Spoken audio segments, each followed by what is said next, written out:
President of Ubiquity University.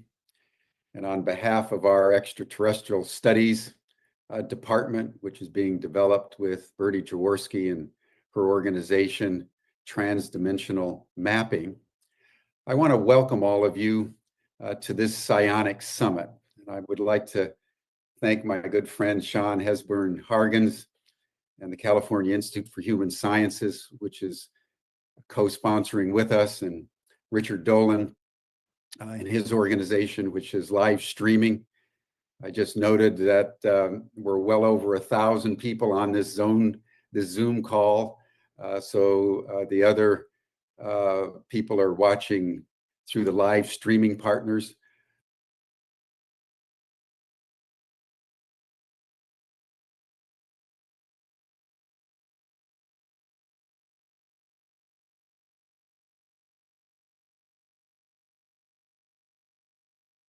Think with the emergence of the term and the domain of psionics, we have reached a watershed in the disclosure movement.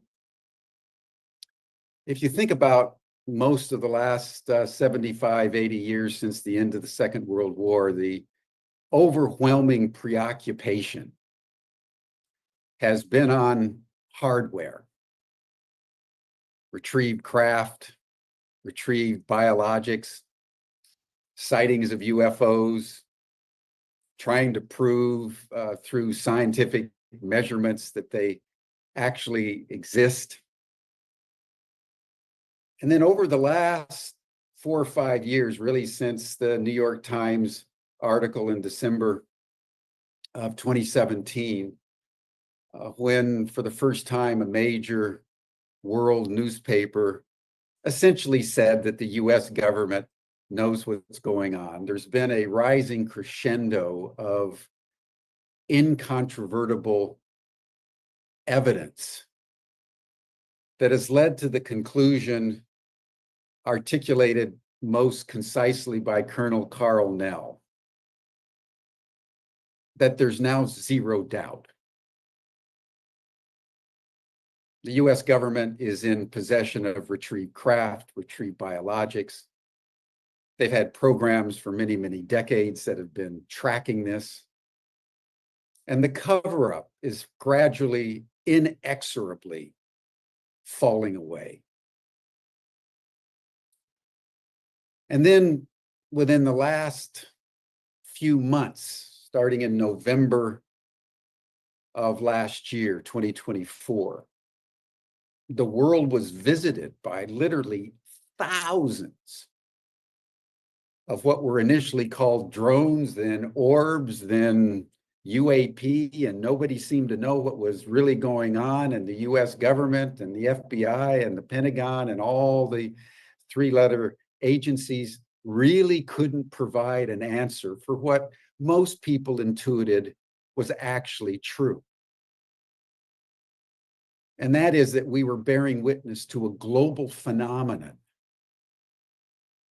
of orbs, of non-human intelligences. And right in the middle of that, an interview between Ross Coulthart and Jake Barber, which I'll get to in a moment, introduced us to psionics. And now, as we move into the future, our attention is being directed toward the field of consciousness that we're coming to understand our cosmic visitors are fluent in. And that if we humans can upgrade our facilities, our faculties of mental telepathy and remote viewing and clairvoyance, we can begin to engage in intelligible communication with these beings and find out who they are, why they're here, what they're doing, and whether or not humanity and these advanced civilizations and advanced beings can engage in an interactivity that is constructive, that is positive, and which will take our species into the next phase of its evolutionary journey as we turn our attention from exclusively terrestrial concerns to now embracing the cosmos and visitors that have come from other star systems and other dimensions to our planet at a very specific time in human history, where we're gripped by things getting worse and worse, better and better, faster and faster. And because we haven't been paying attention as we should, we teeter on the brink of self-destruction. And in some mysterious way that I don't think any of us fully understand, we are being given incontrovertible evidence that we are not alone right at the moment when we most need it, because this awareness, most fundamentally, if we embrace it with an open heart, can be a catalyst to the kind of transformation that we all seek. Not only between each other, but between humanity and the larger planetary ecosystem and the outer reaches of the cosmos itself. I think there's no doubt in anybody's mind who seriously contemplates this moment that we're not only bearing witness, but we are experiencing the most potentiated event in all of human history. And our generation, those of us on this online summit, and thousands of you that are out there that care passionately about the emerging phenomenon of UAP and NHI, by whatever name, we're midwifing the next era. And our capacity to do this consciously, open-heartedly, is the key to our success. So it's in this spirit, everyone, that I want to welcome you all to our Psionics Summit. We've divided the program into two parts. We want to start with a contemplation of what is psionics. It was a new term to me when I first heard it last year, and then again very recently. So we're going to spend some time just unpacking it, because one of the things that's so exciting about what's going on is we're all having to develop new language to describe a phenomenon that's getting increasingly differentiated. You know, the Eskimos have about 40, 50 words for snow. The Tibetan Buddhists have, I think, 60, 70 words for consciousness. And up until very recently, we only had one word for this entire phenomenon, and that was UFO. And so one of the things that's very exciting is the creating of new terms. So psionics is the term that we want to contemplate. And then after we contemplate that, we're going to look into some of the dimensions and some of the implications of what it means for humans to begin to play consciously in the field of consciousness. with advanced beings. We want to start with Ross Coulthart.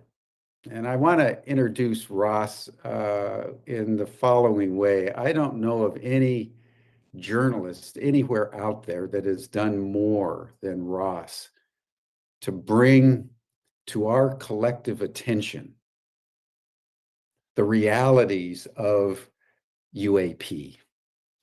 He's been tireless. He's been courageous.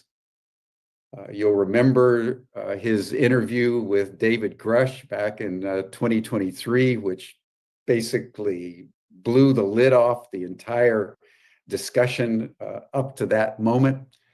And he's just done it again with Jake Barber, who we're going to hear from after Russ. So Ross Coulthart, thank you for everything that you've done, my friend. He's getting up very early in Australia, so it's only 6 o'clock in the morning. But Ross, I want to welcome you and just ask you to define in your own way what you mean by psionics and what are some of the implications of all of us taking this in as we further deepen our awareness of the unidentified anomalous phenomena who are becoming so pressingly present with us around our Earth. Well, firstly, hello, g'day, Jim, and hello to everybody. Good morning, good afternoon, good evening. I don't know what time it is where you all are, but this does appear to be a truly international event. I was reading the chat just now, and I noticed that somebody described the event as a psychonautical event. And I guess that makes me the navigator strapped to the wheel in the stormy seas of psionics. And I have to try and explain what psionics are. Many years ago, when I first started investigating this issue, standing on the shoulders of fantastic researchers like Richard Dolan and other people in the field, I heard the mention of the term, you can't get into the subject of UFOs without first talking about consciousness. And that's very much at the heart of what I've been investigating for much of the last 7 years. I never understood what that meant, and it really didn't make much sense to me until very recently. But I think Jim's right. We've been excessively focused, in fact, ridiculously focused on the technology of the phenomenon. And I always thought, as somebody said online on the chat just now, it was hippy-dippy bullshit to talk about the consciousness and to try and associate it in some way with what I clearly felt was a non-human intelligence, an alien intelligence driving technology to our planet, and that it was a simple matter of telling the story of a non-human intelligence engaging with us through highly advanced technology. End of story. But as your psychonaut, I've come to the realization that psionics is essentially the most important aspect of the whole phenomenon, and it's been there under our noses all along. What we're talking about is, I suspect, a hitherto unrealized inherent capacity of probably all humans to engage, yes, spiritually with the phenomenon. The evidence has been there all along with the work, for example, being done by Professor Gary Nolan and others, looking at the fact that there is growing evidence that the brain in people who've had close encounters with the phenomenon often displays enlarged neuron activity in the base of the basal ganglia, the Cotati putamen. And the suggestion is that somehow through the pineal gland, there is perhaps a capacity to engage psychically, psionically with another realm. And I'm fascinated with this as an Australian because I have many Aboriginal friends who for years have talked to me about the dream time. And it is very much part of Aboriginal culture that the nomadic Aboriginal tribes that lived in Australia across many thousands of kilometres had a connection with their past and with their kin and with each other through a spiritual realm that I don't think we've ever really quite understood. But the idea is that through some kind of notion of astral traveling, they were able to communicate over vast distances. And I noticed that this is very much part of Native American mythology and ideas as well, that there's this capacity for a connection with a higher realm. And I really can't believe as a journalist, as a serious InSec journalist, that I'm going down this path, because to me it's antithetical to common sense to start talking about things that are really at the moment scientifically unproven. But what I can tell you is that I've witnessed it. I have seen what does appear to be a correlation between a very strong guided meditation by somebody with psionic abilities, where they have been able to summon or attract or perhaps invite the phenomenon to engage. And I witnessed this at Esalen, which is a retreat 3.5 hours drive south of San Francisco on the coast, beautiful place. And while we were there, one of the people that's now working with the Skywatcher team, he told me that afternoon, shortly before sunset, that we were going to see a blue orb. And in the course of the evening, he summoned 2 golden orbs, and they literally arrived, moved closer and closer towards us from the horizon, and did appear to respond to his entreaties and our entreaties to come closer. The scientist in me would obviously say that there's not necessarily causation. I need more proof to prove that in my mind.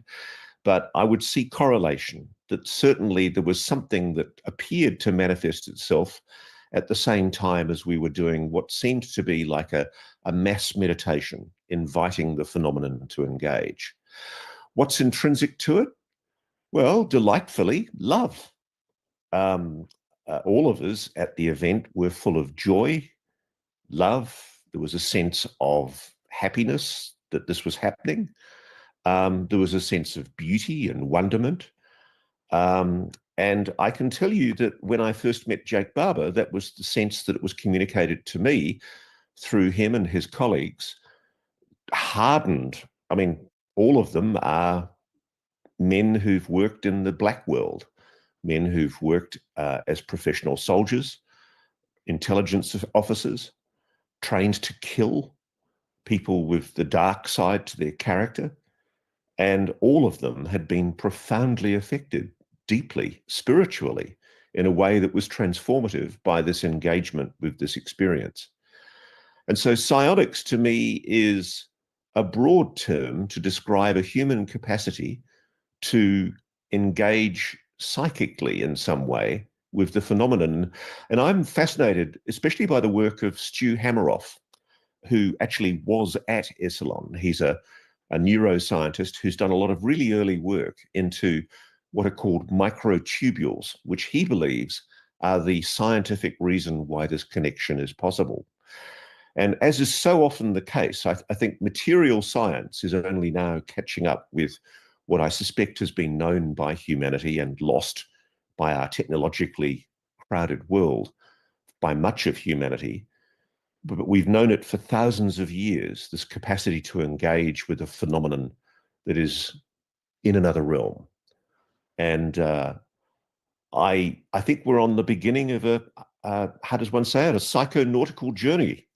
And yes, as I noticed somebody earlier referred to it as hippy-dippy shit, it bloody well is, and you'd better get used to it because it's going to be a rocky ride. I'm happy to answer any more questions, Jim, but I hope that serves as an introduction to psionics. Thank you so much, Ross. Just one additional question. Have you yourself had an experience that you would characterize as psionic in some way? You've mentioned that people that you know, but you've been at this exploring it more deeply than most. And I'm just wondering about your own personal experience. I haven't been able to. I've spent a lot of time trying to learn how to meditate, and I'm getting reasonably advanced at it. I have a beautiful field near my home where I go and lie down on the grass and I look up at the stars, and I certainly invite the phenomenon to manifest itself. I have a daughter who frequently engages with the phenomenon, and it manifests itself quite overtly to her. But my dear friends, one of whom, J.P. Haig, is gifted with the ability to engage in this way, he tells me he thinks the phenomenon is keeping me skeptical by not manifesting itself to me so overtly. But what I have had is a strong sense in my work as a journalist of being serendipitously pushed. I cannot explain the weirdness, the high strangeness of working as a journalist in this field. I think a lot of professions, my dad was a doctor, and I tell this story often. Late in his life, he admitted to me that all of his life as a doctor, he developed the ability to see auras around people, and that he could sense when people were ill by looking at their auras. And I have to admit, I thought the old duffer was going a bit senile, and I took it with a grain of salt. But now that I think back and realize what he was talking about, I suspect that there are gifts that humans have that we don't realize are intuitive. And I've had a long sense in my journalistic career, which is a long and varied one, of being pushed occasionally, of guided, gently nudged. And I can often not explain why I've felt an inclination to go down a certain path for investigation. And certainly in the field of UAPs, I set out 7 years ago to write a book to debunk all this UFO nonsense. I was absolutely convinced I was going to prove that it was a black world US Air Force program, and it was only a matter of time before I found this technology buried in a hill somewhere, and it was all complete balderdash. And hilariously, I found myself being serendipitously pushed and guided into what is now a full-time obsession with the reality of this phenomenon. And that includes the technology, if you like, of UAPs, but I think the technology is the least interesting aspect. And I now understand what people were talking about from the intelligence community when they said to me all those years ago in a Georgetown bar, if you want to understand UAPs, you have to understand human consciousness. Yeah. Thank you, Ross. We'll circle back to you in the discussion, but thank you so much for everything that you've done to bring this term into our awareness. So thank you so much. We want to now turn to Jake Barber, who I was hoping would be live with us today, but only a few days ago he told Ross and I, and it was Ross that set up the arrangement with Jake, that he's been called out into the desert. And so we quickly put together an interview. So Georg will play the interview. And I asked him the same question I've asked Ross and all of you. What to him is psionics? Right on. Hello, Jake. Thank you for taking the time to be with us. I'd like to begin our conversation with just asking you to explain in your own way what you mean by psionics. For sure. Yeah, psionics, it's kind of a fun word. What do I mean by psionics? Well, I can share what my understanding of it is. Psionics, I think, let me back up and say that, I didn't get into this world of psionics or consciousness, through the front door, let's say. It wasn't something I was pursuing or that I had a background in educationally. I came in through a window, if you follow me with that analogy. And so I took an interest in it because of my own experience that happened at a very unexpected time in my life. But since then is when I've really began to explore what that really does mean. And I'm excited to share that with others. And my message is one of invitation, not education. I'm not here to insist or sell people on the idea they should take my interpretation of my experiences and my subsequent education through the pursuit of knowledge of and personal understanding of what it means. But I want to invite everyone to get out there and play with this thing, because what's beautiful is that it's available to everyone. And one of the analogies that's helped me look at this is the idea of the World Wide Web. Like, if you think of consciousness as the World Wide Web, and the degree to which we can play within that field of consciousness is something like psionics, then I think you're on a good track. And it might not, I've thought about this recently, it might not even be an analogy. It might like literally be a form of digital intelligence or digital consciousness that the World Wide Web might be evolving into. You know, that's yet to be determined. But, you know, why is this hard to understand, or why is it abstract for people? Again, this is where I think analogies are helpful. You know, so if you think of a field of consciousness like the internet, it's around us all the time. It's full of information. It's a two-way thing. People contribute. You can upload to it. You could download from it, but you can't see it. Like, I couldn't point to it here in this room. And so our ability to connect to that World Wide Web is done through something like a Wi-Fi connection. And I think some of the challenges, even with the practical applications of that, are rooted in our own ego. You could think of our ego like a smartphone. Let's say you have the latest version of the Apple smartphone, and you're like, this is the smartest phone there is. It's got all these widgets on it. It's got this much gigabyte. It's got this fancy of a camera. But for some reason, you're still not able to use it to tap into the field of consciousness. Well, I would say that that's because you're in airplane mode. And so people need to learn how to activate the Wi-Fi on their cell phone to tap into this field of consciousness. So, you know, it also helps for me to think about, you know, the difference between our intelligence, our knowledge, our wisdom, and then our intuition. So intuition is a word that we find ourselves using a lot when we talk about consciousness. And why I think that is because intuition is a little bit different than the first three. You know, someone with good intuition, or a high level of knowledge, or a high level of intelligence, or a high level of wisdom, you would probably in general say, hey, those are smart people. Like, what makes people smart? Like the smartphone. And I think it's important to kind of differentiate between those four. And this is what I have done that has helped me out a lot. You know, when you think of knowledge, let's just say, is like rote information.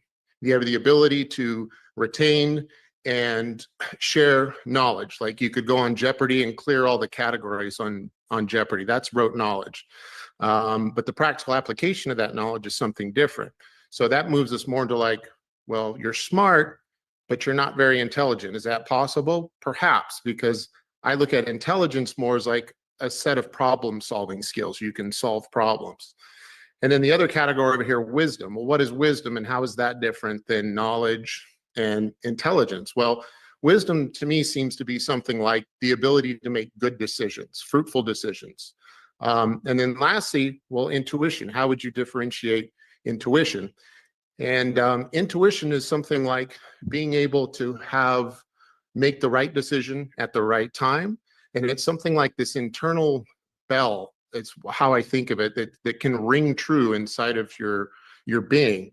And when something rings true, there's really no explanation as to why you're attracted or oriented to it, but it's leading you a certain way. And so I feel every human has this bell that can ring true inside of them, and that's your intuition, and it can drive decision making. So, you know, to pull this back to, you know, what is psionics? I think psionics is our ability to play within the consciousness field for desired outcomes, rather than just connect to it. So again, to stick with this analogy, the World Wide Web, imagine, okay, you figured this out. You've connected to the field of consciousness.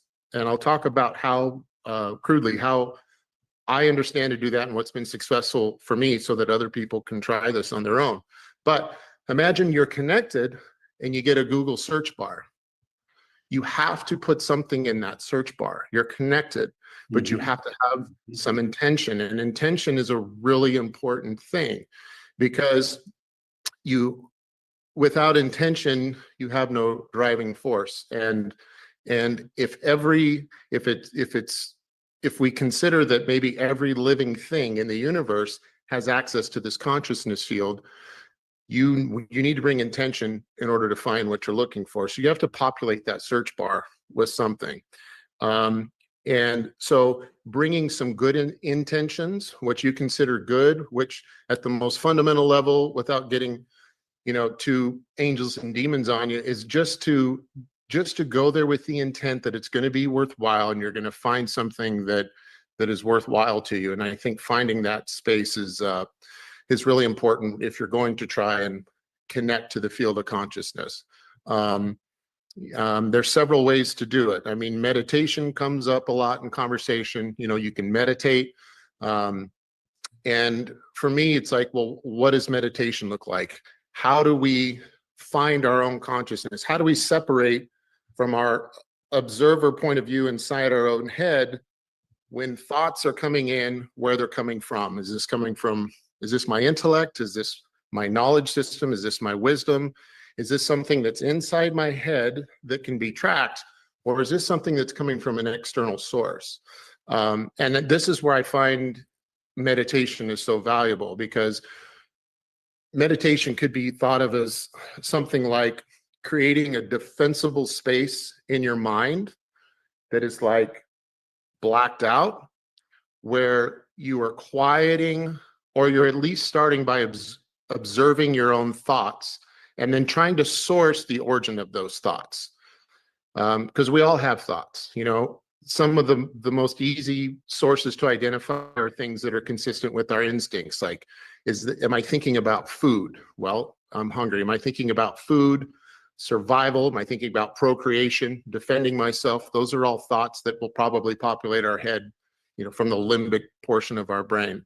Then we have other thoughts, which are like intelligent thoughts, are these things we have learned that fascinate us, that puzzles we like solving. That's our intelligence at play, and we can source those.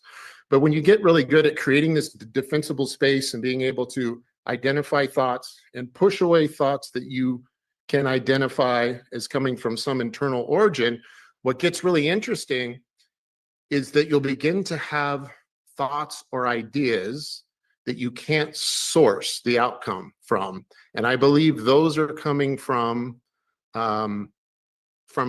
through a conduit of intuition. And when you're applying that intuition, that connection, I think you're in the purest form of Wi-Fi connection to the consciousness field, which is where exciting things start to happen, if any of that makes sense. Yeah, then that's the realm of remote viewing, remote perception, for example, that with intent, one can see objects hidden, under a pillow in another room or on the other side of the world. So this is very important, because you're identifying psionics as the relationship between us and this larger field of consciousness, and our ability to align with it and enter it and go places. And interact with beings like extraterrestrials, NHI, that communicate through mental telepathy, and they're fluent in the language of consciousness. They are. And we have to become fluent in the language of consciousness in order to engage in intelligible communication. And so that's the realm of psionics. Yeah, I like the idea of fluency being something there. I think too about, we've been sending RF and radar signals out into the universe for decades now, and we're waiting for something to reply back in that language. An RF signal, it's like, the search for SETI, the search for extraterrestrial intelligence. Thank you. But we're speaking that language I think it might be the case that they've been transmitting to us through consciousness, but again, we're not listening to that signal as often. Or there have been times throughout history where we have, but the technology has been lost. And that technology is a soft tissued spiritual form of technology because it's in there. And that's the reason I encourage everyone to, because you can figure this out on your own really quickly just by practicing it. And there are people out there that are inherently better at this than others, just like some people are better at anything, take to music more naturally. Some people are more athletic. There are some people that have this bell inside of them that rings true. And I think they could have even more success than me or any other person if they have that predisposition. There's only one way to find out is you go there and practice something with prayer or meditation, and you're going to be surprised at what you find. Yeah, and Skywatcher, your company, you employ remote viewers and make a very sophisticated application of psionics in your interactions with the non-human intelligences that are out there. And if I understand it correctly from your various interviews, your team is capable of actually not only communicating, but drawing them down in a mutually intentional way. Yes. Yeah. And so to explain how that works, I'll go back to the idea of we've accessed the World Wide Web, and the search bar pops up. Through the process, you can request with your intent. Think of it as typing in, I would like to meet you, NHI, whoever you are, and you put that intention, you put that in your search bar of your consciousness web browser, and guess what? It populates, the search field populates, and you get messages, but you can also get tangible things to show up. You can get things to show up that people that aren't necessarily involved with your psionic protocol to actually see the response that you're getting, which is really exciting. Jake, I wish we could go much more deeply into this, but this has been enough for now. You've helped Ross to start the conversation, and we'll take it from here, and really appreciate your courage, my friend, and your clarity in the way you've articulated the new frontier of UAP disclosure. You've done an extraordinary service on behalf of all of us in taking the conversation forward, so we appreciate it. Well, you're more than welcome, and I appreciate the company because it's a lonely space that I hope doesn't stay lonely for long. So I appreciate your fellowship here. Thank you. Thank you.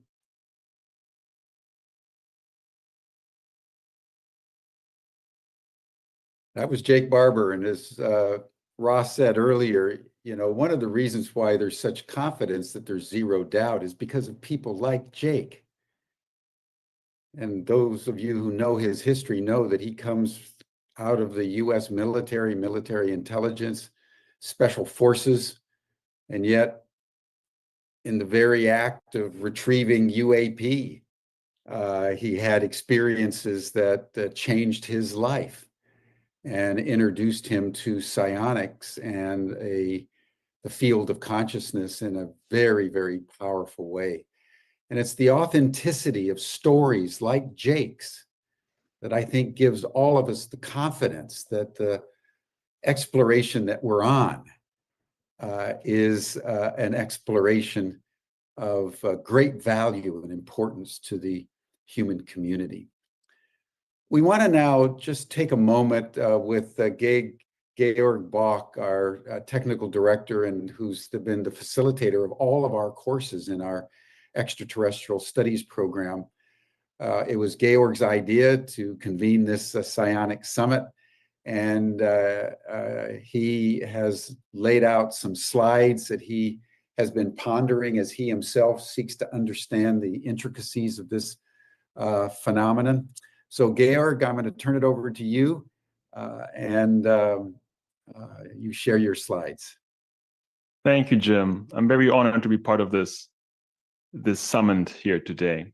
So what I've done is I've tried to create some visual charts you should be able to see right now to make some sense of this very complex situation here and to offer and provide some common vantage points to our discussion. So maybe it's worth our time to briefly look at these narrative frontiers in the disclosure conversation, because we have there at the very bottom these mystery drones, the acceptable narrative in the mainstream media, and also what we've heard in Congress. It's the most mainstream entry-level version of the phenomenon. Drones hovering over military installations on New Jersey, supposedly by foreign adversaries or FAA-approved testing.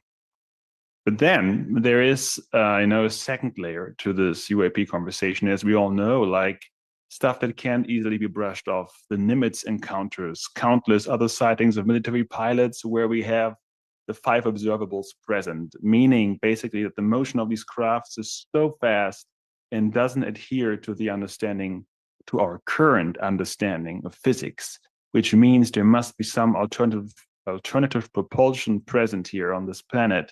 But in that narrative, it still remains unclear if we're talking extra-dimensional, extraterrestrial, or some secret program.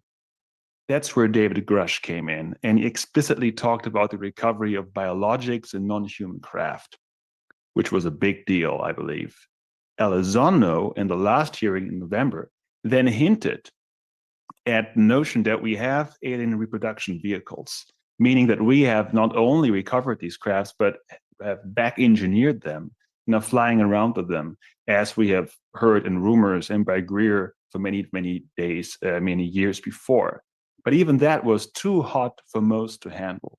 So what Barber introduces to this disclosure conversation is kind of a new front line, and I believe also a paradigm shift, because in order to accept his testimony, that of his teams, we need to shift a paradigm to a post-physical paradigm where NHI, craft, and beings interact with human consciousness.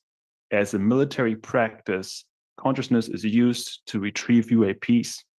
And this potentially shifts the disclosure conversation from demanding truth about NHI to research and experience its presence, ourselves and as psychonauts. So that's why I made these 3 circles here. I believe it's important to understand what is converging here. Imagine, if you will, 3 powerful cultural forces that have previously been unaware of each other. You can see them on the chart. Let's start with the disclosure movement. We have the political disclosure movement gaining momentum with the zero doubt regarding the reality of NHI presence, as Carnell stated it. But there is this ontological shock of this realization that NHI is omnipresent, and what this means to the human condition. And I believe it can only be truly processed by the human potential movement. And so it's really an irony of history, an unexpected turn of events to me, that places like Esalen Institute or Ubiquity University, where we are right now, all of a sudden find themselves at the front lines, not only of driving disclosure forward, but also readying the human spirit for it. As the famous philosopher Ken Wilber, one of the fathers of the human potential movement, and our inaugural chancellor at Ubiquity, coined, we have to grow up, show up, clean up, and wake up to become fully human. And only then we are ready to reach out into the cosmos. And this reaching out is not an occult practice or purely intuitive.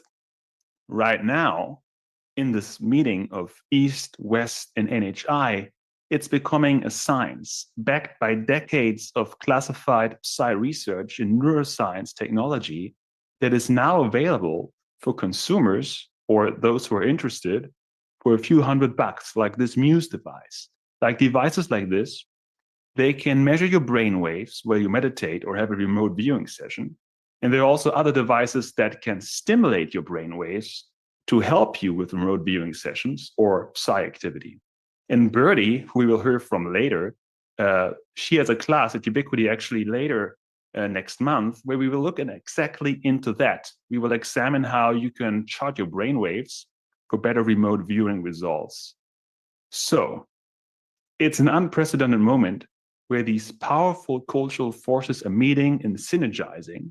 And I believe this has the potential to create a critical mass for the UAP subject to become fully integrated to the cultural creative conversation, kind of the progressive culture of the human potential movement in Silicon Valley. Imagine people summoning or vectoring in UAPs at the next Burning Man. Wouldn't that be a project?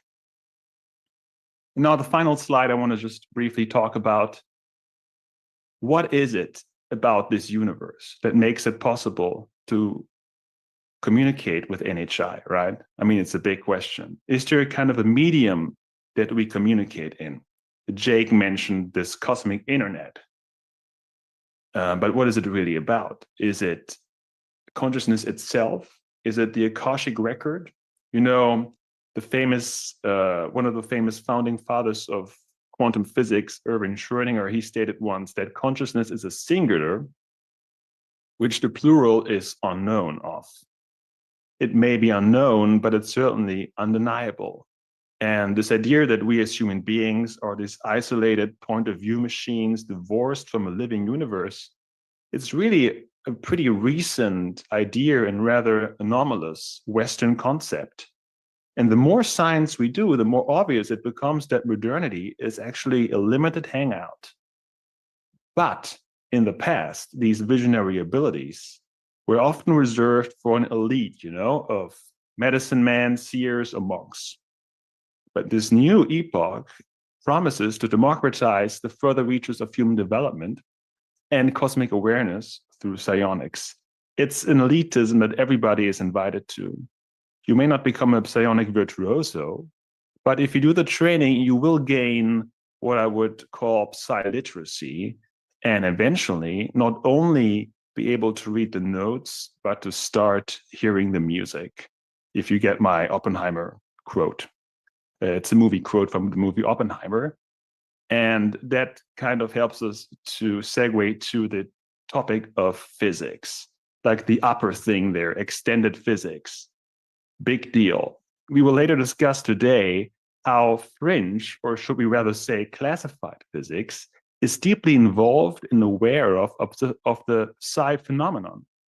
It has become clear that remote viewing and the UFO secrecy deep state efforts are in fact the same program. So we, human beings, are exotic technology ripe for disclosure, more ubiquitous than whatever is being kept from us in those hangars in Area 51. Psionics makes disclosure personal and is about the discovery of who we really are in the cosmic scale of things. And with that, Jim, let's return to Washington to see where you are. Thank you, Georg. I love this notion of human beings being exotic technology. Thank you for that. Thank you for that. And thank you for the way you've parsed these different dimensions of psionics, because I think it's very true that the human potential movement, disclosure, and the technology of consciousness are now coming together in a very, very potentiated and powerful way. So thank you. Thank you very much.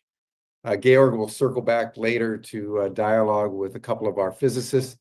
We want to now turn to Pippa Malmgren, who is in New Delhi, as it turns out. You all know Pippa Malmgren, as she's an analyst, an author, an advisor to corporations and senior levels of the US government. She travels incessantly. So we find her in India tonight, and it's way past midnight. So we thought we'd get her on earlier in the program. So Pippa, thank you for joining us. Thank you for staying up late. Just share with us your perception of what Ross or Jake or Georg has said. What do you think psionics is comprised of? Thank you so much, Jim, for inviting me on. And apologies, my voice is slightly raspy tonight. So I came into this subject very late, only a few years ago, during lockdown. when a number of people that I knew from my time in the White House said, you need to look at this. And initially I was like, this is ridiculous. I was highly dismissive, but I did begin to look at it, and I could see that the American Congress was putting into place quite substantial legislation. And I realized there's no way that that's going to be happening unless there's something quite serious going on. And from there, I've been digging deeper into this subject. So let me jump forward to what's just been said, because I think one of the key elements of this subject is that it's very rooted in a particular way of thinking because it got caught up in the Cold War, because whatever this phenomena is gravitates to nuclear events, nuclear phenomena.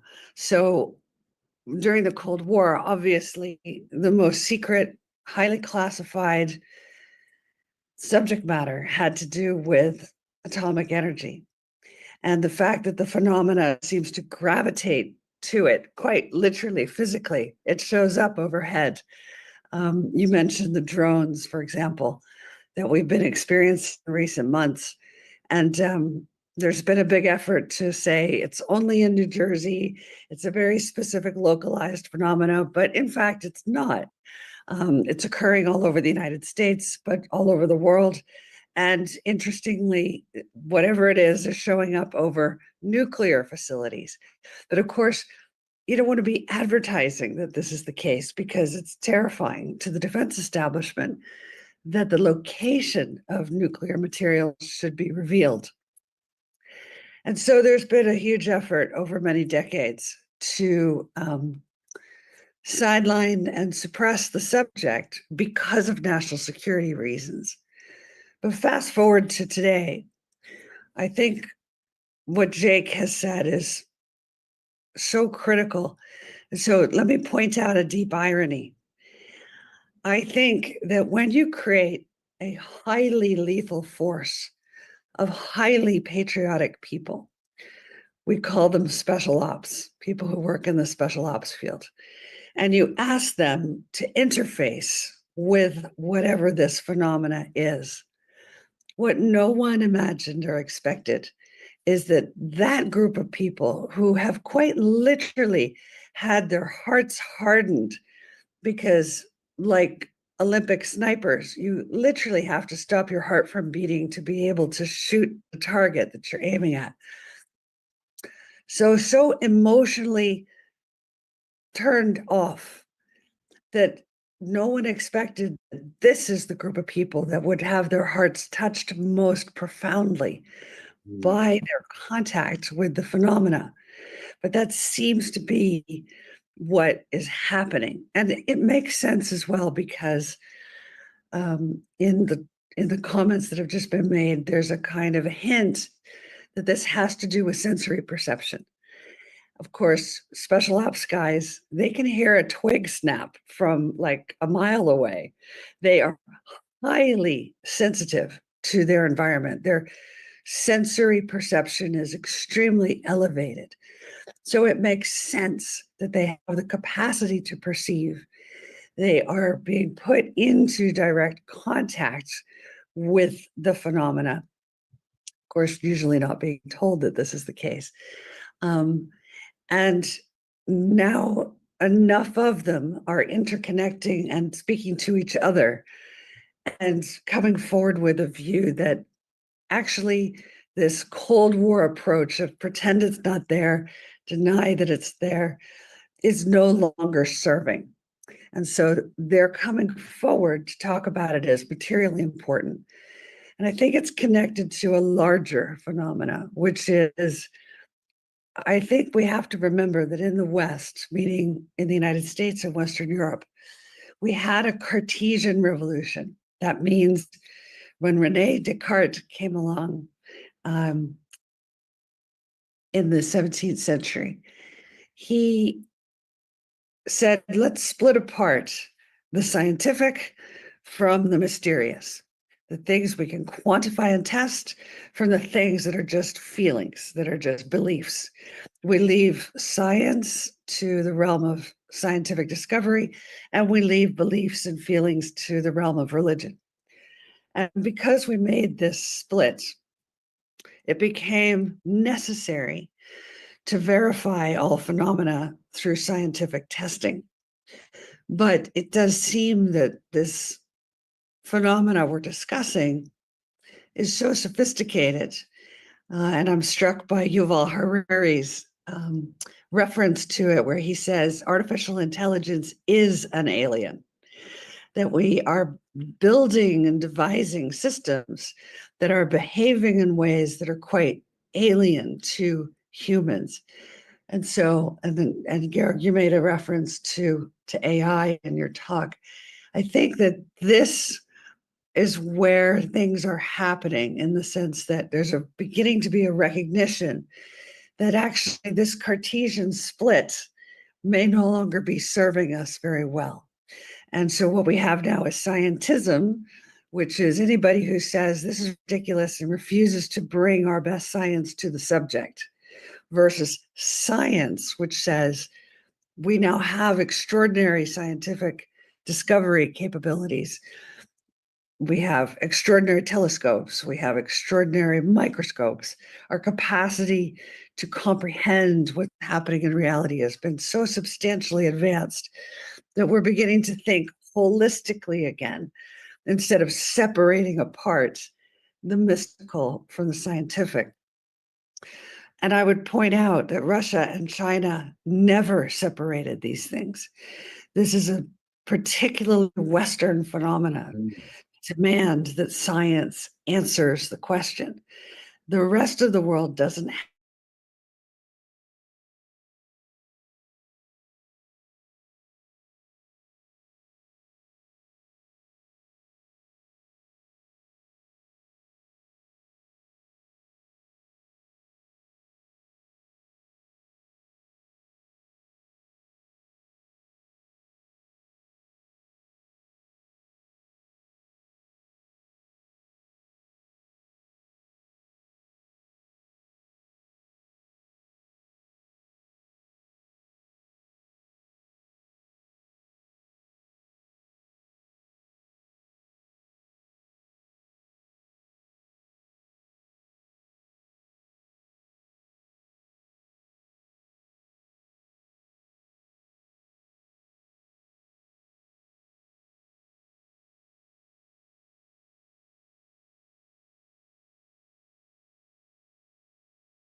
About that Jake talked about.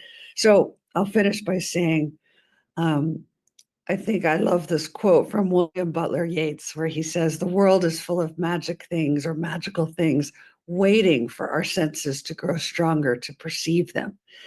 And they are growing stronger, and our scientific capacity to recognize them is growing stronger. And this includes this element of consciousness. So I'm extremely interested in this also because within the UAP subject, there are a number of taboo subjects. So you take a taboo subject and you create sub-taboos, and one of them is consciousness. We know very little about consciousness. We've brought so little science to this subject. We have brought some, but not very much. And now we live in the era of quantum physics, quantum discoveries, a recognition that the way the universe works is not what we had understood. So I think this is a very beautiful moment in the history of humankind. And I suspect that what we're going to find is that our own conscious understanding of how things work is going to be much improved by bringing an open mind and our best scientific capabilities to the study of this subject. So that's where I am as somebody who's involved in technology. And I see the boundaries of technology and science expanding exponentially day by day. And this is one of the areas that's affected by that. Thank you, Pippa, very much. I love your observation of the irony that it's the toughest of the tough that are having these experiences. And, you know, with the interview that Ross had with Jake, as we all know, Jake starts to cry at just the feeling of this being that was feminine and maternal and compassionate and loving, and in which he was completely enveloped. And when it comes from a guy like Jake Barber, you know, that's about all you need to hear to realize that there's zero doubt, ladies and gentlemen. Actually, could I just say one thing on that Sure. that I think is really important, which is, why do we send in special ops people to deal with the phenomena? It's because from a military lens, that makes sense. You're sending in your most highly trained, most trusted professionals.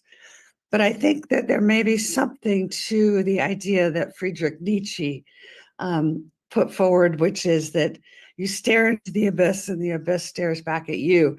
This idea that it's a mirror. And so one of the problems we have is that people from a special forces background are trained to be prepared for a fight. They're trained to say it's my airspace and something else is in it. And therefore they get their combative mentality often causes them to have extremely negative experiences with the phenomena. Whereas I've spent quite a lot of time with indigenous people around the world. And their view is like, obviously, what, you guys don't see this? Like it's you can see it everywhere around you all the time.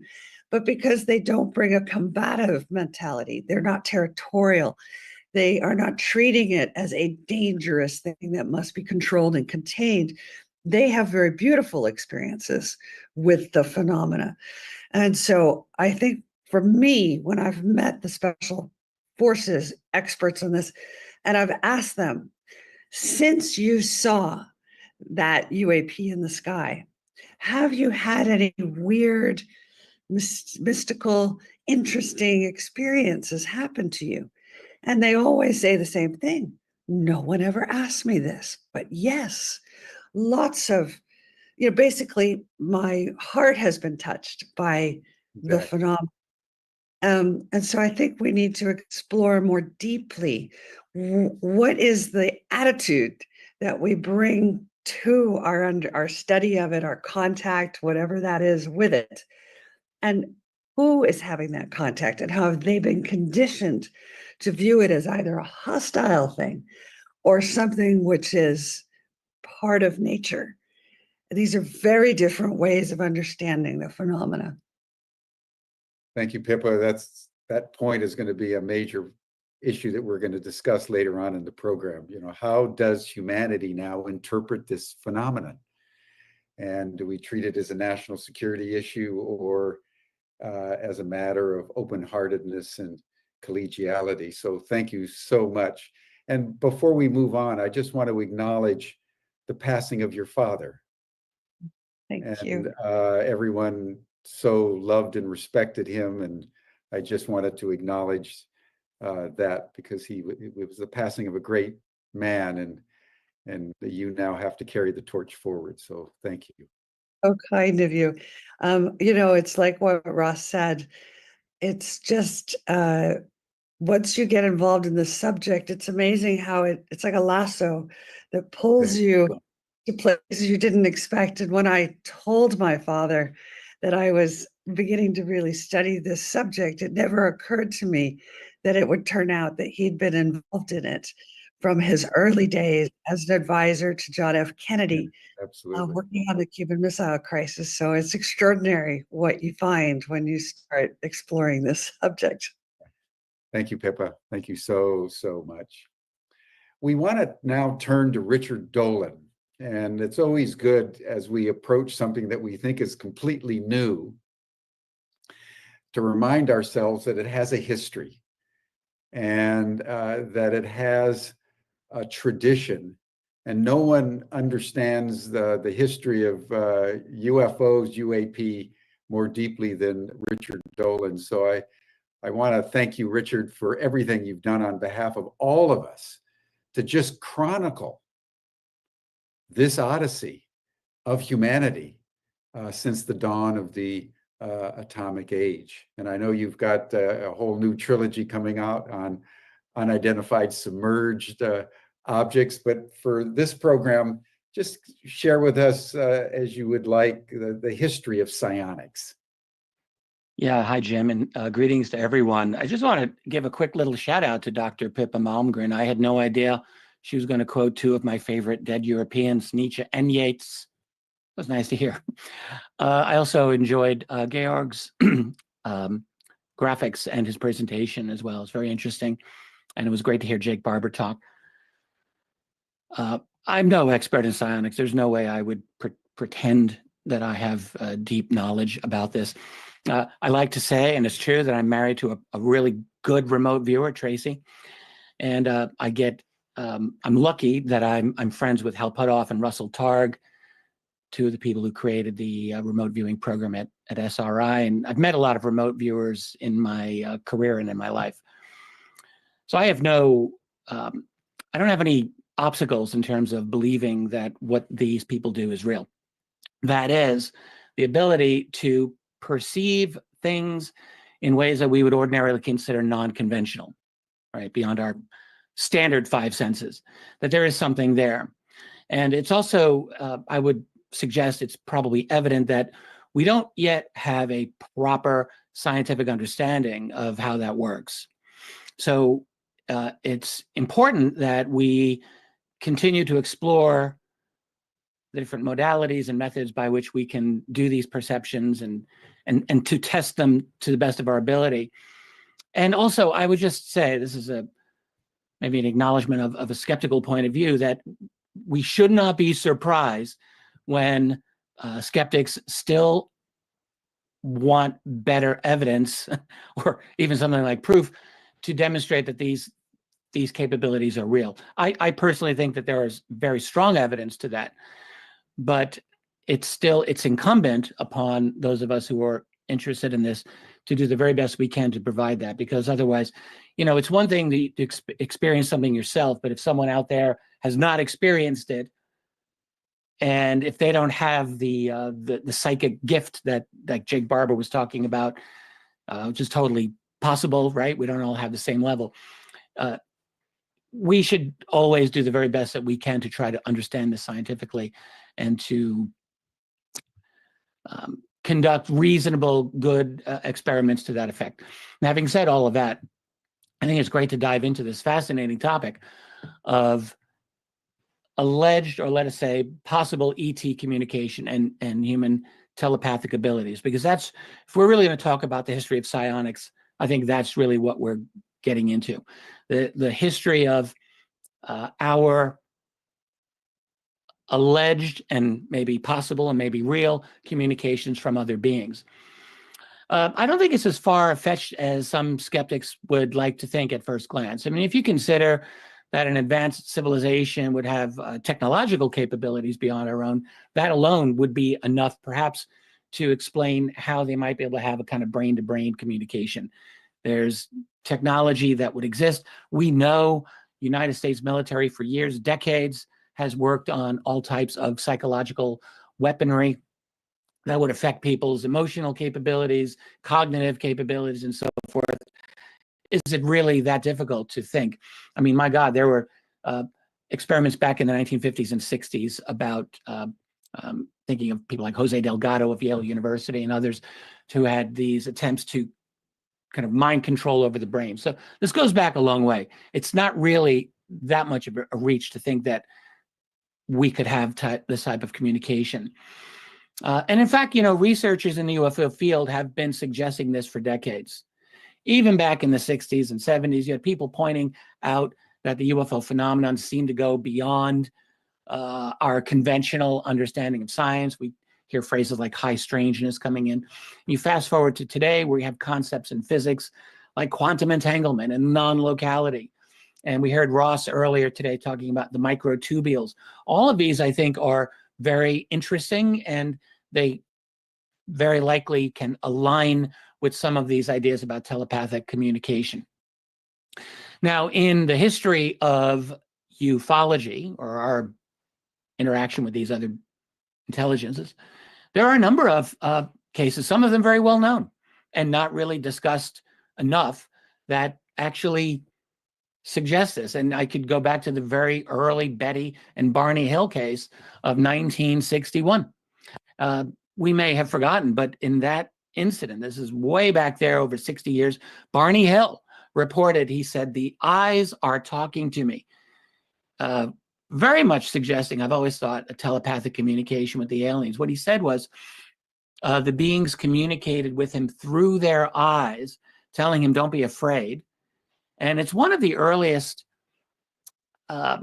cases where you could argue that there's a kind of telepathic communication going on between us and them. Not the first, there are other even earlier alleged ones, but it was an influential one. You've got the a bit more tendentious and controversial claim of Jim Penniston from the Rendlesham Forest in 1980. Still very interesting. And according to that one, Penniston stated, he was one of the first 2 U.S. Air Force soldiers on the site at Rendlesham in the forest in 1980. He said he had a close encounter with a triangular craft in the forest, and that during that encounter, he experienced a form of telepathic communication or an information transfer from the craft. Specifically, he stated that when he touched the craft, he got some kind of binary code, which he wrote down at some point later, was transcribed into his notebook a long time later, actually. But and this is what makes it a little bit difficult. If we weren't there, and yet Penniston's account, some have suggested it's evolved a little over time. The binary code aspect of his story did not come out immediately, and that has always been a problem, including for me. I'm wondering, why didn't you discuss this earlier? Nonetheless, I'm not inclined to say that he's not telling the truth, and it is an interesting potential there. I think even more interesting, though, is the research of John Mack, who, especially during the 1990s when he was most active, he found that many of his abductee subjects reported telepathic communication as the primary mode of interaction with aliens. So his work, all of it led him to believe that the phenomenon is real, because there was so much consistency with what he was obtaining through these individuals. And Mack, of course, added that it often involved profound personal or spiritual transformations. But the telepathic communication aspect of it was very, very prominent. And in fact, it involved a lot of complex information and imagery. And he had a few examples, and I wrote a couple of them down here so I wouldn't forget. One was Julie. This is one of his early cases. A woman named Julie said she had powerful messages about the human threat to Earth's environment and ecology. They were very vivid. They were conveyed in images and unmistakable words, she said, through kind of telepathic communication. There was someone named Sheila, another early one. She said she had experiences full of electricity that involved telepathic communication. An artist named Edward Carlos, listed in the books, he described a wide range of light phenomena associated with his encounters, which often, not always, but often involved telepathic communication. And a number of others that John Mack had. One named Abby, she said she glimpsed the aliens, gave her the kind of creative potential that human beings had, this was communicated to her apparently telepathically. And Mack also said that many of the abductees he worked with reported getting this type of information through either direct telepathic communication or eye-to-eye contact with the beings.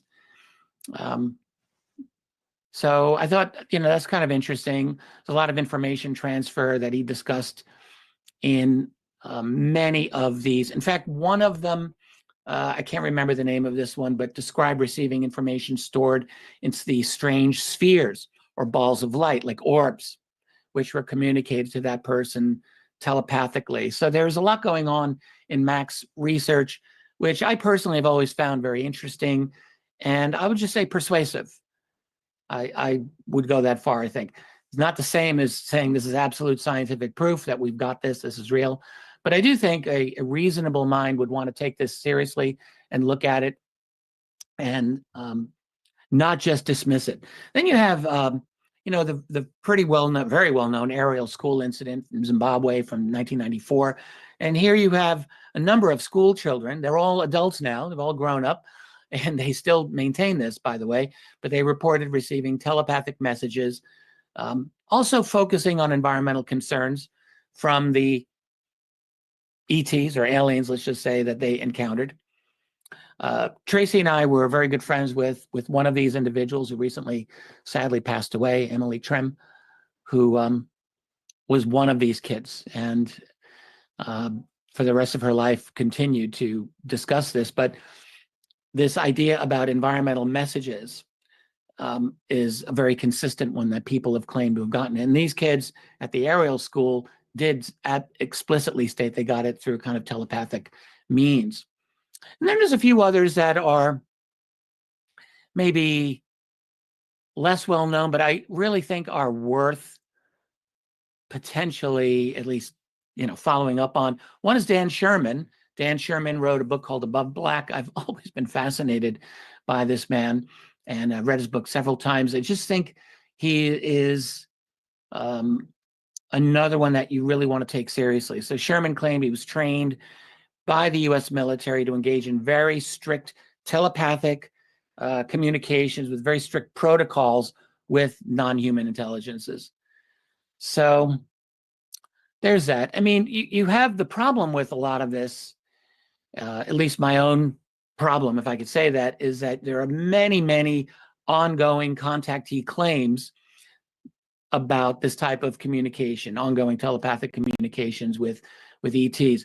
Not saying they're not true, but some of them are not always presented in the best way that's going to inspire confidence from outsiders, non-believers, and skeptics. And that's just the reality. So those of us who believe in this, and I'm one of those people, I just think we have to be careful about being in a bubble so that we just assume that, oh yes, everyone is on board with this. The other thing that I would always caution against, and this is just the black pill side of me coming through over and over, I can't shake it. But I do think that while there are some great potentials in kind of, let's say, telepathic communication with NHI, I don't think it's a given that everyone out there is going to want to be our friend, or that everyone out there is here to help us in one way or another. Jim mentioned at the beginning of this, I did just write a 3-volume history of USOs. First volume is published. The other 2 are coming out in the next couple of months. But what I saw in those is simply a large number of what you can only describe as confrontations at sea between various militaries, prominently the United States military, but also others, with these objects. And that's not to say that we're the good guys and they're the bad guys, or vice versa, who's to say, but there are confrontations that go on, seems to me, and there are reasons to wonder, are they all here just to, bring love and light? I would not want to go there, and I don't think that that's actually a wise policy anyway. I would want to be a lot more. I would not want to make a firm conclusion that they are all here to help us. And I think we still have a lot of questions to ask about this. When I look over, I've studied this phenomenon now for 30 years, and a couple of things I could say very confidently. I'm very confident that there is a phenomenon that's here that strongly appears not to be from our civilization. That there's a confrontational aspect to it, yes. That there's been lying from the United States government predominantly about this for a long time. Why should we be surprised that the US government lies about anything, honestly? You've got all of these skeptical rationalists out there who are willing to accuse the US government of lying about all these things, except when it comes to UFOs. And I'm like, can we maybe find some consistency here, because they lie about that too. So there's a reality, there's deception, there is secrecy. There has been 80 plus years of leaks of interesting things going on in terms of technology, bodies. This didn't just start with David Grush. This goes way back. At the same time, we have a sufficient number of declassified documents that prove that there's something going on here that does not align with the official statements we've been given. So all of that, I don't think you can argue with. Where we get into more difficulty is in figuring out what's the conclusion. How do we conclude what these things are, where they're from, and what their motives are? I have my own theories. I've talked about them many times. We'll bypass that this time. But I do think that they are ultimately deeply engaged in this planet. They're engaged in us.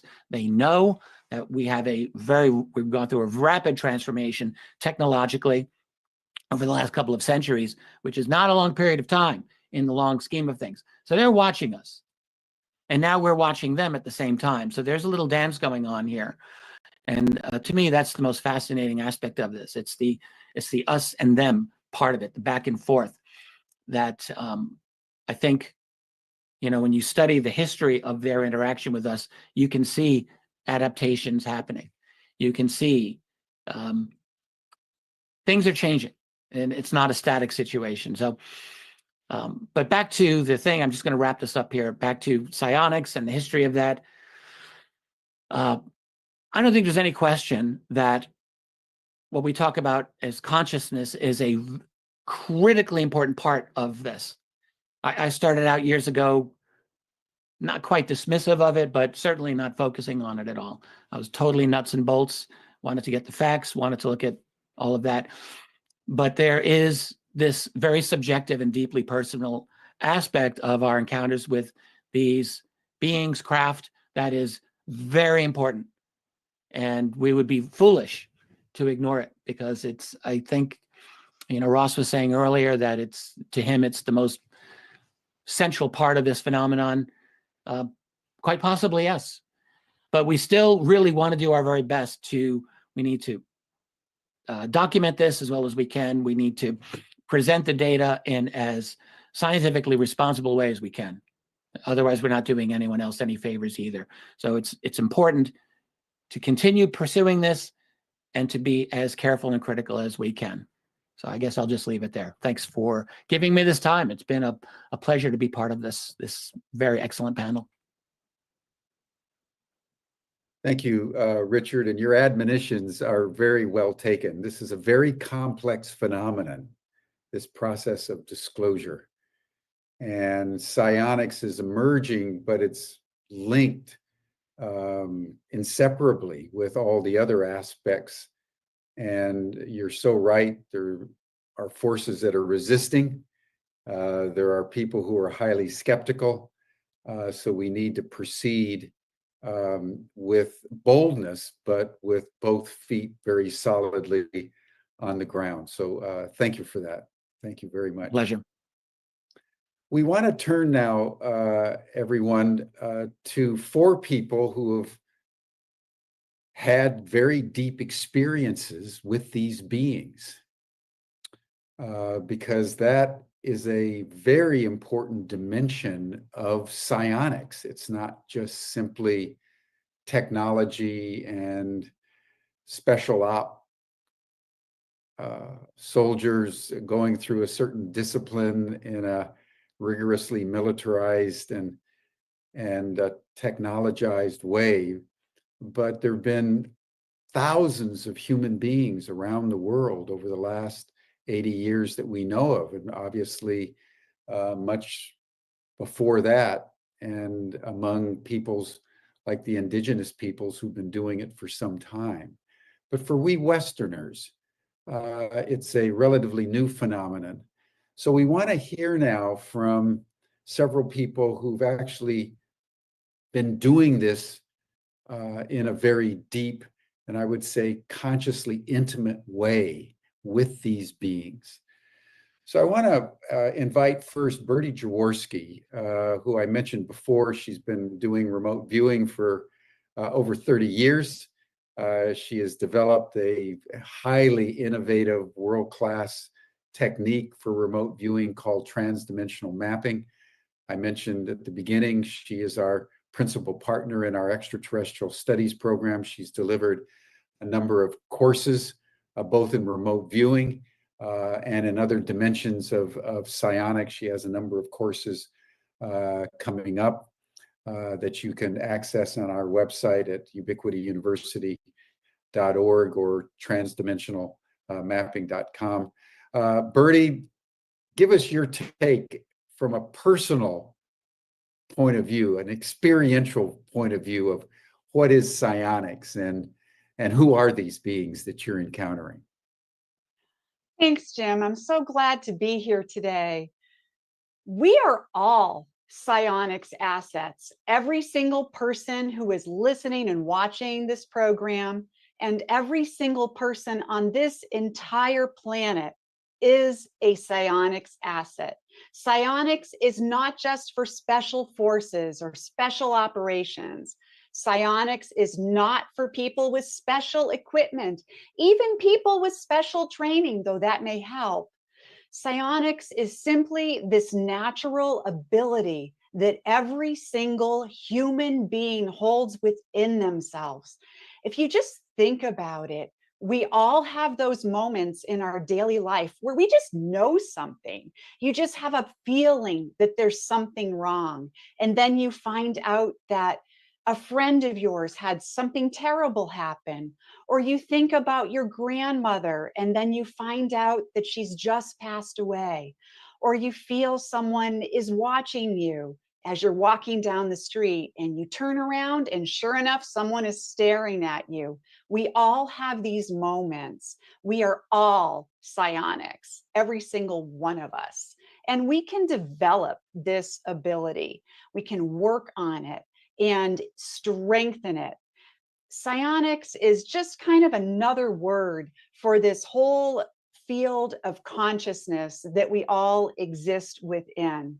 We can get information from the past, the present, and the future. We all experience this every single day of our lives. If you think about all those different times that you had a premonition about something, or you thought about someone, and then they called you on the phone. So this isn't something that is special or that is only for certain kinds of people. It is something that is intrinsic to every single one of us, every single one of us. And as a remote viewer of 30 years, I have experienced all kinds of interesting things, the past, all kinds of interesting things in our deep history, our ancient history, our present. I've even looked at the future many, many times. I've done over 10,000 remote viewing sessions, more like 15 to 20,000 in the 30 years that I've been doing this.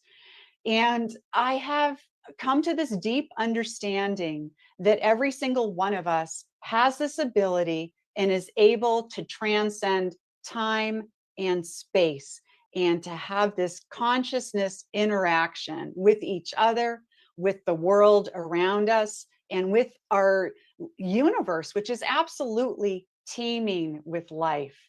One of the things that I teach in remote viewing is this whole idea that we can communicate with things outside of our own human family. We can communicate with animals, and we all have experienced this where you kind of know what your dog is thinking, or your cat, or your horse, or your parrot. We all have these moments. And just like we know what our dog is thinking, we can also, in remote viewing, know what an ET is thinking, or a non-human intelligence that isn't necessarily a physical being is thinking. Remote viewers, going back to the original Stargate program in the government Stargate program in the military, all of them have said that you can tell what anyone is thinking when you're remote viewing. And sure enough, that's part of the traditional method of remote viewing. You're taught how to find out what an individual's thoughts are. And it makes sense to me that you could then extrapolate from that and find out what a non-human intelligence is thinking. And because many of these beings, like humans, we're telepathic on some level. We maybe are not completely in tune with our own abilities. We're learning how to become more in tune with them.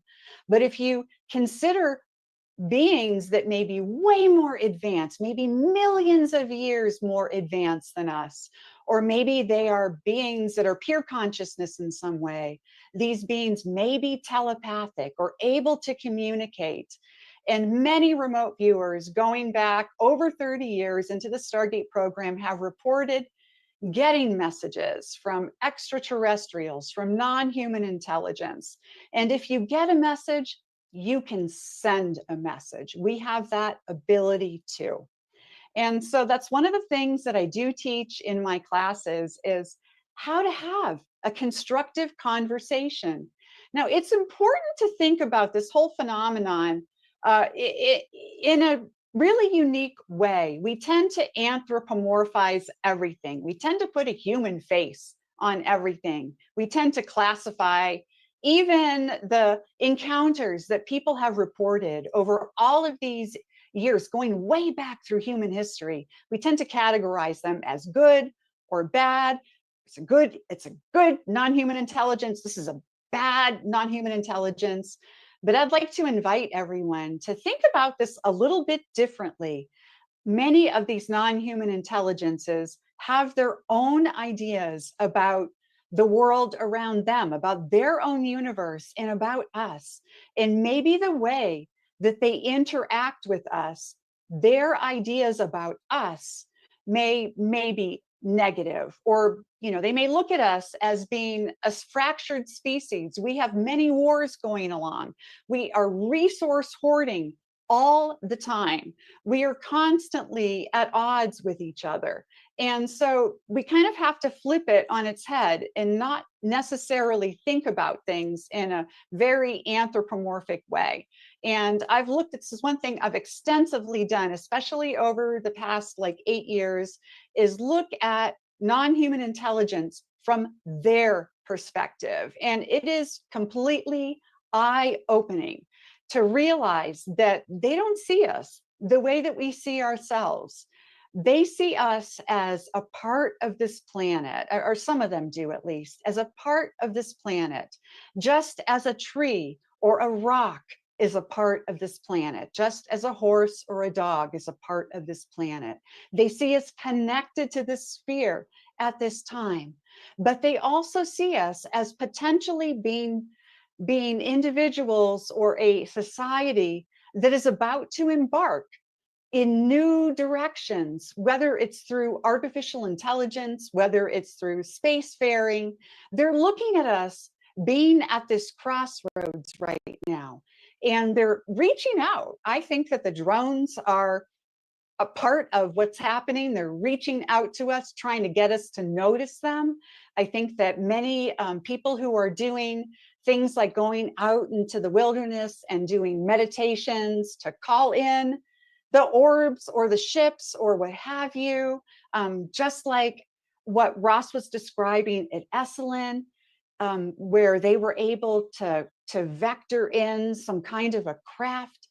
They're waiting for us. They are waiting for us to wake up and to realize that we have this deep innate potential.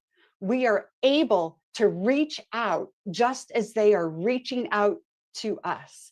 So I think that it's super important for all of humanity to start seeing ourselves as being more than just a simple brain in a body. We exist in this whole field of consciousness, and we can access any place, any time. We can have conversations, real conversations with intelligences that are outside of our own familiar realm of existence. And those conversations can be incredibly enlightening.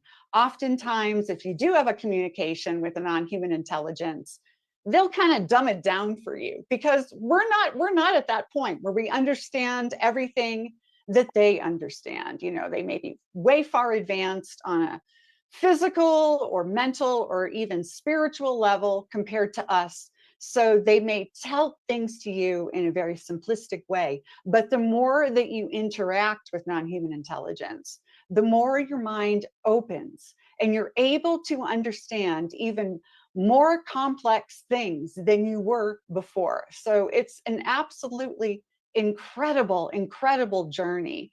And many of my students are now having these kinds of conversations going forward, trying to reach out and understand their place in this universe, to understand who else is out there reaching out to them. And I'm just really excited to be a part of this.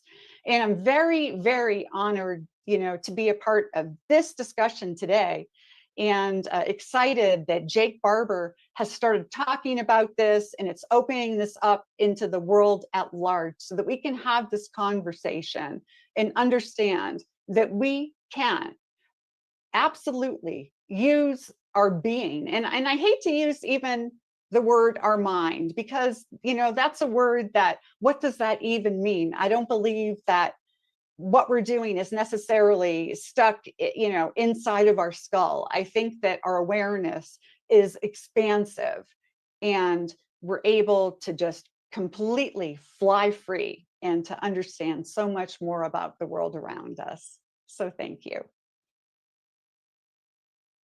Thank you so much, Birdie. It's so good to talk with someone like you who've had this deep experience. I mean, one of the things I learned from you, that you have ET friends. You have ETs that you've been in conversation and friendship with for many years. So that's a possibility that I hope that all of us will avail ourselves to. Absolutely. Every single person can meet all kinds of interesting species and, you know, groups and collectives. It's a rich universe. I've conversed with beings way outside of our galaxy, and beings that live here with us, that are always present around us, that we don't necessarily notice. And it's an adventure. Thank you so much. Thank you so much. Birdie's a wonderful partner, everyone, and her transdimensional mapping is really state of the art. I've taken the class, and it was through that first class that I had my first ET encounter. So it was a historic milestone for me personally.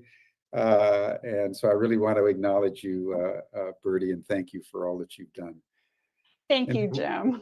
We want to now turn to Chris Bledsoe. Chris, you all know, Chris has been an experiencer for many years. He wrote a best-selling book, UFOs and God. He's had very intimate encounters with these beings and with orbs. So Chris, who's coming in from North Carolina, Chris, thank you for joining us. And just take a few minutes, Chris, and just share your own personal experience of the psionics domain and how you've communicated and harmonized, I would say, your own personal lives with these beings, and in particular, the lady. Well, thank you for having me, Jim. It's an honor. And what I want to do is give you a view from how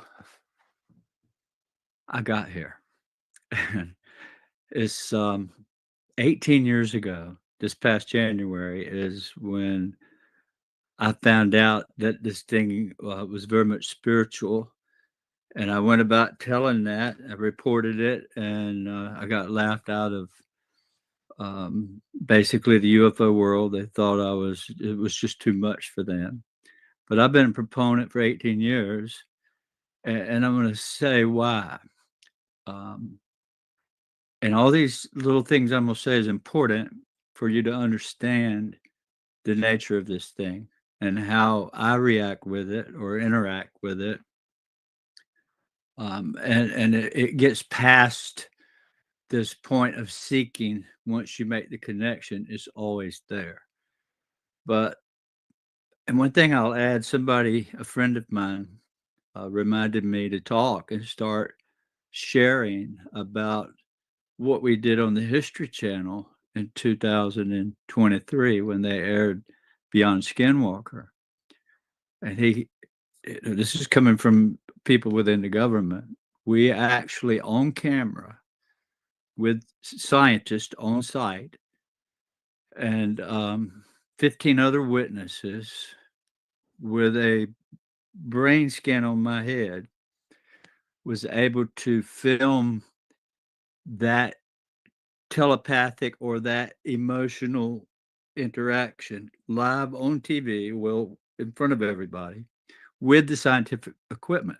So in the first time in history, we made contact observable with scientists, PhDs there, and the scientific data we have. So we have established that contact is happened already, and that it was emotional based. This is the most important part for me about connecting to this psionics. This is a new word for me. And how I got thrust into it was, everybody knows, has read my book or has listened to me talk over these years, that I went through a lot of trouble, a lot of heartache, a lot of stress, and all kinds of things, gunshots so with that said, this all ties into the emotions thing. We know through science and through studying with Monroe Institute that it's emotional based. It's not something that you go out and you just mindlessly try to summon something of. It's like summoning a mindless creature. It's not like that. You have to have this emotional connection, and it extends through 18 years of data. It always, these people that have these experiences usually have a near death or severe trauma. So there's another tie-in to emotion. And then I might ask, why would an alien care about emotion? So I've gone through these for 18 years. I'm not going to label this. A lot of people say I see it through a religious lens. I'm not religious. I'm very spiritual. But I can tell you, it answers, for me, it answers prayer. It doesn't answer some summoning meditating technique. It just, when I say a prayer, it comes. But I think that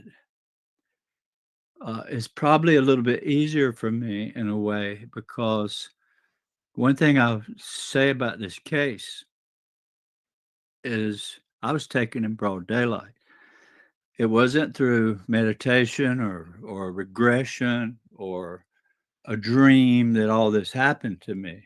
I walked up the hill at 10 after 5, and there were these balls of fire in the sky. The sun was just below the trees, but the sky was blue. So I was taken in the daylight, conscious in the daylight. And with that said, I could never get around. I could never be skeptical, because that word skeptical, if you're seeking this and you're skeptical, you'll probably not ever find it. You got to get rid of that skepticism and just open yourself up and seek, and it'll come. But it's emotion based. For me, it is, and it always reacts. Now is such a strong connection that I walked out. I didn't go out last night because it was raining, but the night before, I took my little camera out. And I thought, well, I'm just going to film Orion. because this is how it works. I can pick a spot in the sky, the moon, for example, and say I want to film the moon, and I'm going to film these orbs flying by the moon or by Orion because I'm asking them to do that. And so night before last, I had probably 25, 30 videos of orbs appearing in the constellation or flying through. Some of them were changing directions. Some of them you could barely see them. And then they brightened up and they would answer me when I asked them questions. But I don't have to seek it anymore because I know it's real. And once you know it's real and you don't have that skepticism anymore, it becomes a relationship. So now I walk outside and I look up and they start flashing me. I haven't even thought about meditating or any of that. It's like a family now. They come and when I walk out, they come. Or sometimes I have to ask and they do come. And it'll be as many as 100 or more. And that's how strong it's gotten. But it wasn't always that way. It's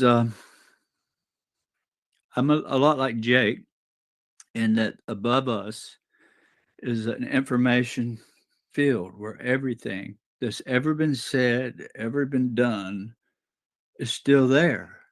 It's like saved in the space above us.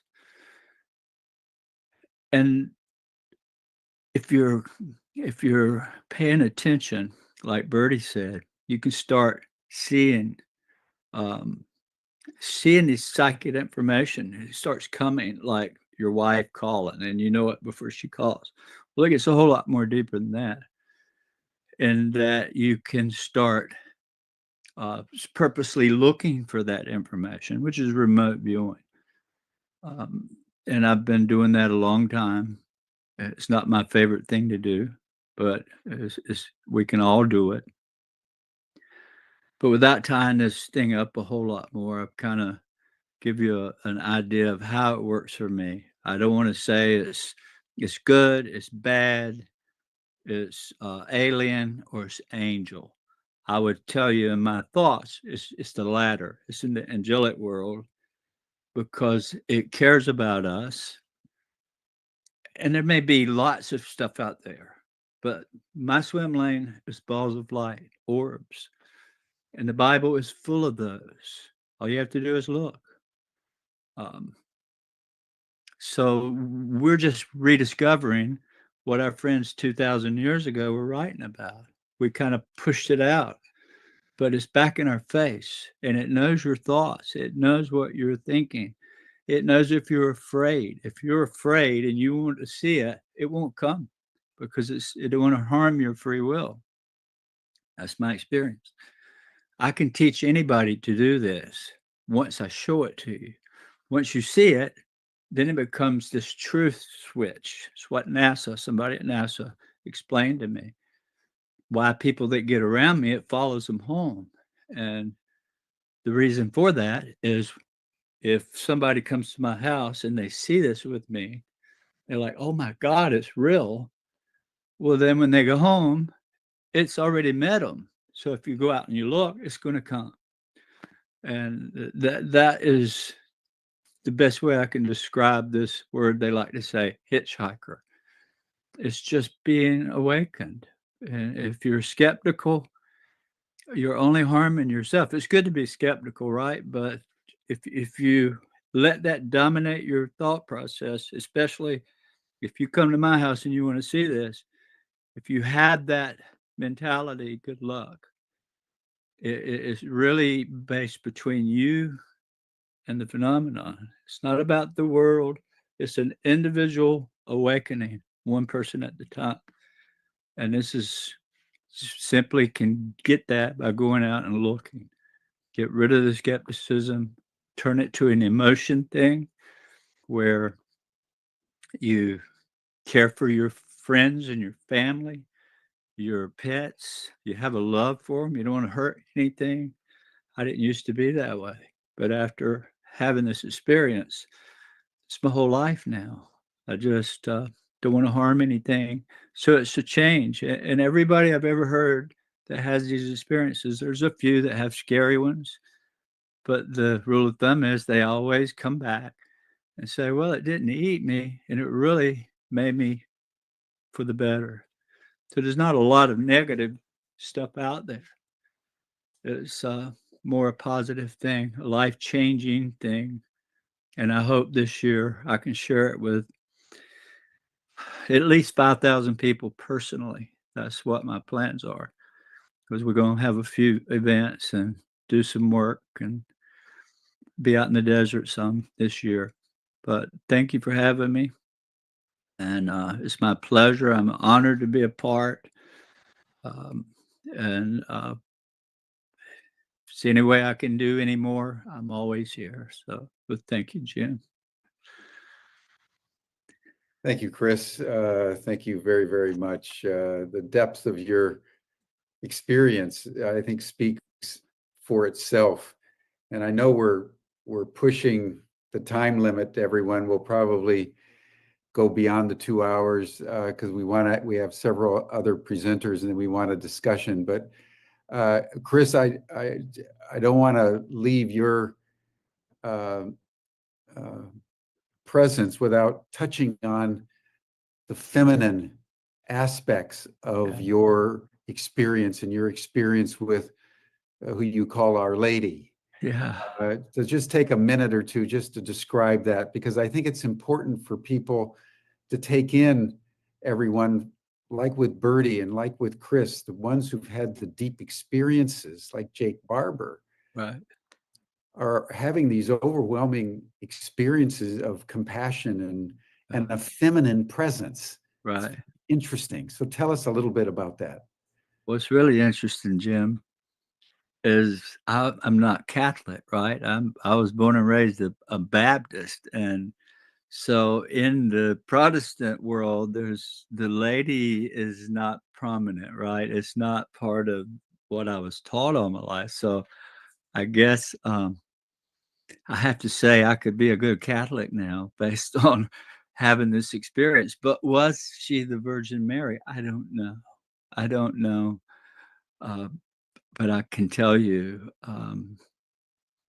that that's the one thing that changed my life forever. And it changed the whole course of where I was heading in the phenomena. I was ready to quit. I was tired of the battling the community and the church and the family. And then some of this organization I reported to, they were giving me a hard time. And so I was ready to quit. And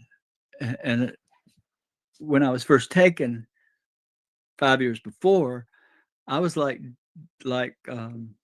Close Encounters of the Third Kind, where was it Richard Dreyfuss was making mashed potatoes on the table.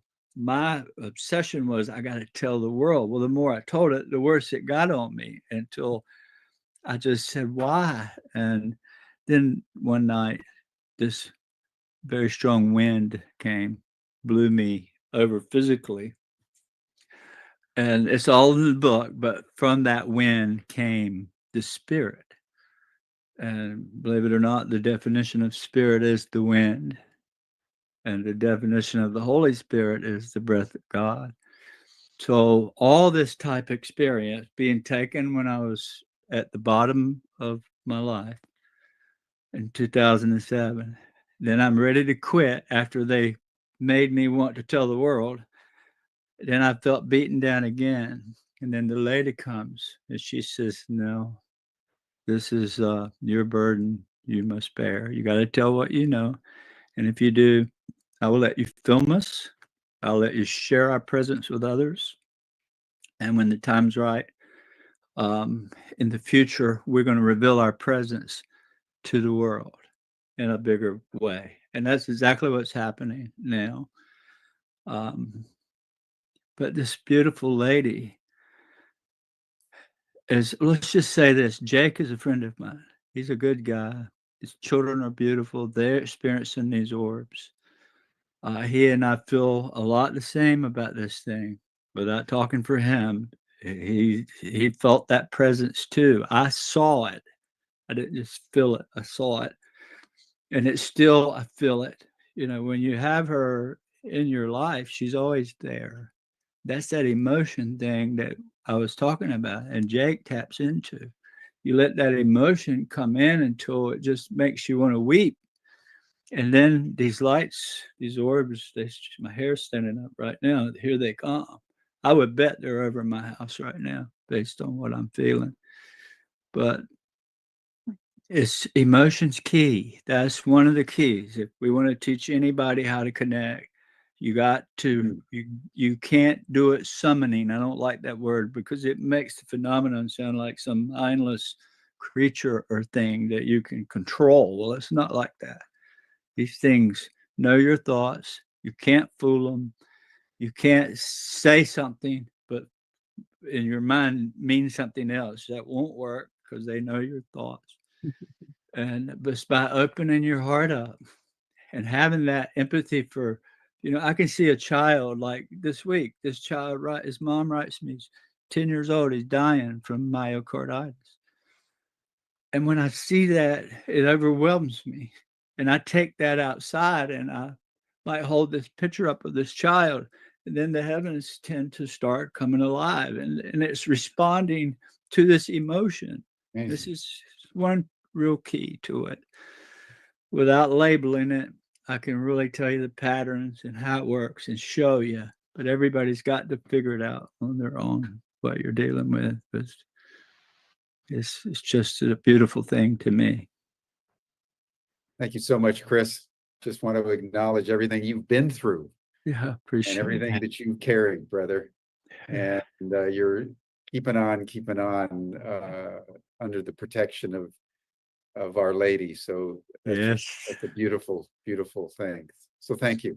Thank you, Jim. I appreciate you. Now we want to turn back here to Washington, D.C. to Sarah Gamm, who, like Jake Barber, has come out of the intelligence community, the governmental sector, and has had some extraordinary adventures with the extraterrestrial beings. So Sarah, thank you so much for everything you've done. Most people know you already from your interview with Ross Coulthart and other podcasts, but just share with us your own experience of these beings and your own sense of what's comprised when we talk about psionics. Yeah, thank you. First off, how do I follow all these amazing people? So I feel honored to be a part of all of this. Thank you. And thanks to everybody who's joined, because this is definitely an important part of, we'll call it, we're history in making right now. So my experiences have been kind of all over the map. I mean, from just, we'll start with the humans that have, been, I guess, a part of this, and it's not always welcome. It's not a welcome conversation. So the past few years, it is an open conversation now, and it feels so incredible to be a part of all the community and the journey that I've had. So it's an open conversation. And as a few have mentioned, the awakening happening. So it just takes one person to understand what we're talking about, and that neural network is going to expand. So I don't expect everybody to, drink my Kool-Aid that I'm speaking, but it might resonate with, and I'm hopeful that all of us here today have resonated with at least one person. So experiences, though, has been very various. So through, I think most people know, I am an astrophysicist, and I have a degree, a master's in countering weapons of mass destruction, and I'm a psychic medium. So I have a lot of various hats that I wear all the time, and it is very interesting to, have seen when I was supporting NGA, National Geospatial Intelligence Agency. I was supporting the task force, the UAP task force, and I would see a video, and immediately something might look crazy. You pause it, you rewind, you go through like the Rolodex in your mind, and you're like, okay, that's not parallax, that's maneuvering, that's, making very odd quick movements that don't seem to be plausible for technology that we have today. So once I kind of get through that, all of the scientific, what this could be, it would be, oh, hi. And every once in a while I'd see an image or a video, and this ended up, what I'm going to say ended up not making it into the film, the program, James Fox's film, but I actually talked about how that first moment you see something, you just know it's not from here, and that gut and that intuition and that knowing would just wave at them and just be like, hey, welcome to Earth. Enjoy the visit, and don't forget your towel. Sorry, nerd joke. So it was interesting being a part of the Intel community and seeing people opening up to all of this. Like, once we would do a couple months of investigating and seeing that we couldn't come up with a plausible explanation. It was actually just unidentified. And so we made sure that unidentified didn't necessarily mean extraterrestrial or NHI, but we didn't know what it was. And so we would send, our report up to the food chain, and hopefully they did something good with it, right? And then, the psychic medium I didn't fully get through all my classes to be a psychic medium until after I left the task force, but I was still a part of everything, through side chats and through the collaboration space on the top secret system. And so I slowly started letting people know that I had these abilities. I was very scared at first that I was going to get fired. I was going to have my clearance pulled. I was going to have to, do a whole different poly or something, a polygraph. And turns out no one cared. And then, more questions would come up of the science behind all of this. And so I'm actually able to explain, some of the quantum. Well, I'm not a quantum physicist because that's a lot, but I understand. I've had to take some quantum when I was in college, and could connect the dots and understand that everything is energy. So growing up, I would have these telepathic dreams of one of my relatives that had passed away. I didn't understand at the time that I didn't speak in these dreams, that it was just emotions and images that were passed through. And then over time, I realized like there's more out there to talk to. So over time, when I was doing the UAP task force stuff, and then able to be open about my mediumship, I started having meditations with NHI visitors. And as my healing modalities, like Reiki, so I'm a Reiki master, and other healing modalities that I'm attuned to, I started working with NHI. So they want love and light for this planet, and they want what's best for us. And so I started actually working with some of them, specifically Arcturians that come to me most often. And then one night I had a blue visitor, a blue being in my bedroom. So, and that was not an Arcturian. So I'm still trying to figure out, I think he was from Cirrus, or it was from Cirrus A or B, but it was guarding me. And so I just knew, when I woke up in the morning, that whatever this journey was bringing, I am protected. And, Jake Barber has talked about how he is protected, and that's the same feeling that I have. The only rough part is, I still have a day job, and some people haven't been kind. And so I've had some, issues when I was at the Pentagon, and those have since been resolved. So I do have some protection on my side. But it's been an interesting journey from a mediumship aspect of, seeing some of the bad things. So as Chris mentioned earlier, I think it was Chris, I'm sorry if it might have been Chris and Birdie, that talked about that there are some negative things out there. And yes, there are, but we are still more powerful than them. And the good will typically prevail. They're a higher vibration. And so what the goodness that is out there truly wants what's best for our planet.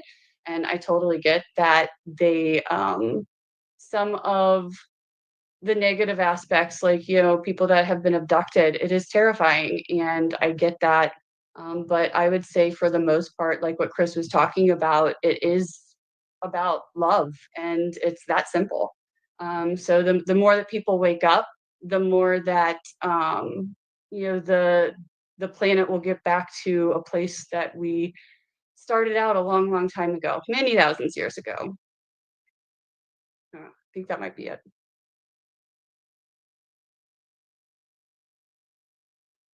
Thank you, Sarah.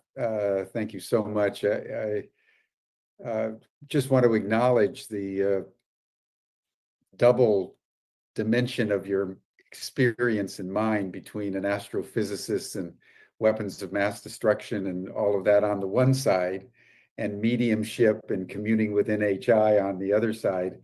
That is the ultimate dichotomy that you bring together. So I just want to acknowledge that aspect of all this in our Western-dominated scientific reductionist world.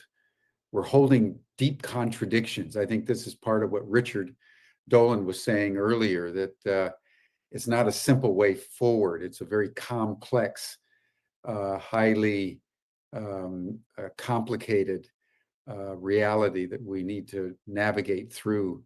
And you hold many of those in your own psyche and self. So I just want to acknowledge that and thank you.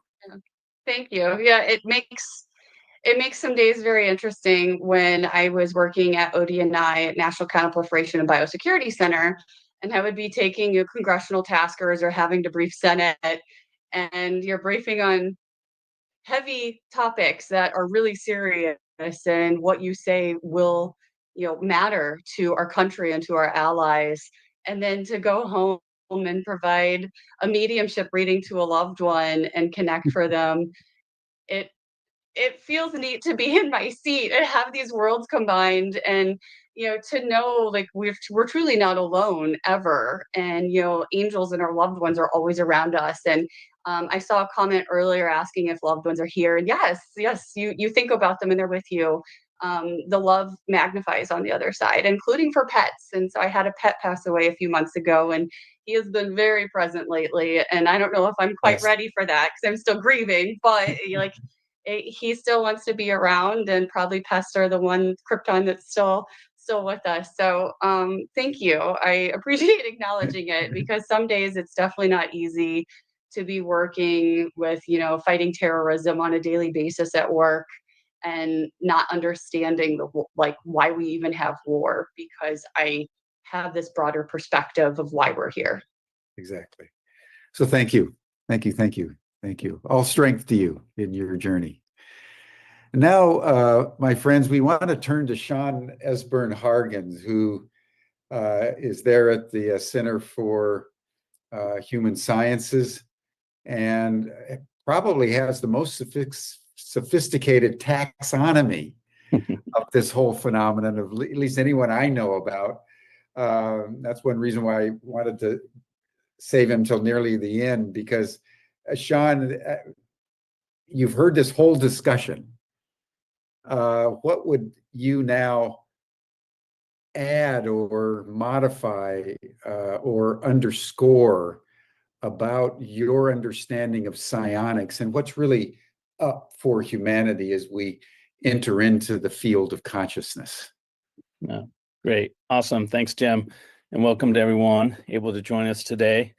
Yeah, so by way of quick introduction, let me just say a little bit about my background as relevant to today's event. And then I'll briefly share a bit about psionics research I'm supporting or involved in, which will shine a light on what psionics is and really kind of echo and underscore pretty much everything that everyone's been sharing today. So I got my PhD in consciousness studies 20 years ago, and over the last 2 decades, I've specialized in a number of areas, all of which, as I reflect on it and think about the conversation today, they all feel pretty relevant to this discussion around psionics and what it is. So one area that I really focus on is adult psychological and emotional development and how people transform and integrate experiences. And in that context, I often am looking at noetic experiences, so mystical states of union and non-duality, as well as anomalous experiences, paranormal, psi phenomena, and so forth. And I tend to focus a lot on somatic and embodied awareness.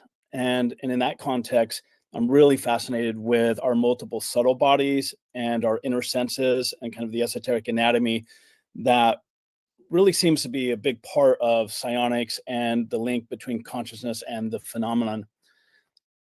Way back, even way before my PhD, I've been very interested in animal and plant consciousness and what can we and can't we say about it. And I've been, particularly focused on the UAP topic and NHI encounters for quite some time. And, Jim was just kind of alluding to this. I've been kind of documenting and mapping the hundreds of types of varieties of non-human intelligences, as well as non-physical human intelligences reported by experiencers. And this is one of the things I'm hoping that we can expand our lexicon, because I think the focus on non-human intelligences, as amazing and important as those are, that tends to overshadow the wide variety of non-physical human intelligences we're also interacting with. So I think we have to expand at least to those two categories to better honor and acknowledge the wide range of human and non-human intelligences that we're working with and encountering in the kind of psionics context. So I've been exploring aspects of what we call psionics for at least 30 years. I'm also a practitioner of various magical, esoteric, and meditative and contemplative traditions. I myself am an experiencer of a wide range of noetic and anomalous experiences, including encounters with NHI. And so much of my life's really been animated by the exploration of what is the nature of reality and how does consciousness, not just human consciousness, but like consciousness writ large or sentience, interface with that reality. So, today's panel and summit, this conversation's especially exciting to me, as my experience of the UAP events and NHI encounters is that they're so saturated with consciousness. In fact, as has been noted here today, we can't really understand that without including consciousness, right? Every aspect of UAP events and NHI encounters involves consciousness, and we really need to weave in that element of the conversation. So alongside Jim and his team at Ubiquity, who have the ET Studies program, I also run a graduate program on the UAP topic. In fact, I believe these are the two only programs available currently. And so in this context at a graduate level, and it's my hope that summits like this can actually inspire other programs to pop up, because we need a lot of engagement around all of this. So I run a graduate program in integral noetic sciences, which means my students study consciousness, especially noetic and anomalous experiences, using a mix of qualitative and quantitative research methods, right? So we have about 36 students currently, 12 masters, 24 doctoral students. And 6 months ago, I launched a UAP and consciousness studies concentration. And this has been a focus of students in the program even before that concentration got formalized. So the exploration of psionics is really at the heart of this program. And similar to Jim's program, we offer a variety of courses on remote viewing, exopsychology, UAPs, and so forth. And many of my students are experiencers and have psionic experiences, and we actively share and discuss those experiences in the classroom. So I want to just showcase some of the kind of research topics and areas that the students in the program are focused on that relate to psionics. So they're looking at telepathic contact with a variety of NHI on and off planet, as well as in different dimensions. They're exploring noetic and anomalous modes of consciousness and perception, all the different ways that we can make contact. And then they're exploring different contact modalities: dreams, waking state contact, psychedelics, out-of-body experiences, the use of sound, the use of meditation. So we're always kind of looking at the wide range of contact modalities that enable psionics to occur. And they're experimenting with a variety of CE5 protocols and human-initiated contact experiences, and even developing new ones, and developing frameworks and protocols for contact and communication with NHI and the phenomena in general, as well as developing educational methods to train others in these protocols. And all of them are using integral or transdisciplinary or mixed methods to do this research. So it's very kind of wide ranging and drawing on a lot of different modes and kind of frameworks and systems of knowledge validation. And many of them are collaborating with well-known leaders in adjacent fields. So as you can see, we have a great group of emerging researchers actively exploring psionics in a UAP and NHI context, right? And they're wanting to contribute to this new emerging field. We also on campus, we have a subtle energies and consciousness lab with lots of equipment and devices. Our campus is based near San Diego and Encinitas, and we happen to have the largest Faraday cage on the West Coast, which is pretty cool. And students are able to take a course with me each spring on an anomalous research practicum to be part of the super experiencer research that I launched a couple years ago. So my vision here with this program, in solidarity with Jim and his program, is really to make a substantial contribution to training the next generation of UAP and NHI researchers who are focused on the role consciousness plays in all of this. So 2 years ago, I launched the WISER project. It's a 3-phase mixed methods research project on super experiencers. And this is essentially a research project on psionics. Though the term psionics wasn't in the cultural zeitgeist yet. So super experiencers is the term that made sense to me. And super experiencers are people who report having a wide range of anomalous and noetic experiences across what we've identified as 9 to 10 categories. And they have these experiences across these categories throughout their life. And there's currently 10 categories of experience. And I think this is important because I think this helps situate the conversation of psionics, similar to how Georg was providing some frameworks and ways of thinking about this. So these are the kinds of experiences that we're looking at in people. And near-death experiences, out-of-body experiences, psychic and psychedelic experiences, UAP events and NHI encounters, noetic dreams, paranormal experiences, permeable self experiences, and mystical experiences, right? And so I situated the UAP events and the NHI encounters in this larger kind of landscape of consciousness, right? Trying to understand how do our experiences and encounters with UAP and NHI actually occur in this larger field of consciousness that includes these other kinds of experiences as well. So as I mentioned, there's 3 phases to the research. First phase, which we're currently in, is a global survey aiming for 5,000 respondents. The second phase will be in-depth interviews with 150 of the survey respondents. The third phase will then involve neuroscience, brain imaging, genetic testing, and subtle energy analysis of at least 50 individuals. Right? So this is a 6 to 10 year research project that's just begun. And you can go and check it out at www.superexperiencer.org. And in the next few months, we're launching our full survey. We've been doing a pilot survey for the last 6 months. And we have an amazing group of 30 international advisors, including people this audience is likely familiar with, including Jeffrey Kripal, Gary Nolan and Peter Scaffish, Leslie Kane, Chris Bledsoe, who's here with us today and was one of the original inspirations for me to launch this research. So thank you, Chris, again, for your inspiration and guidance and being part of the advisory team. And then Kathleen Martin, really amazing researcher in the context of abductions.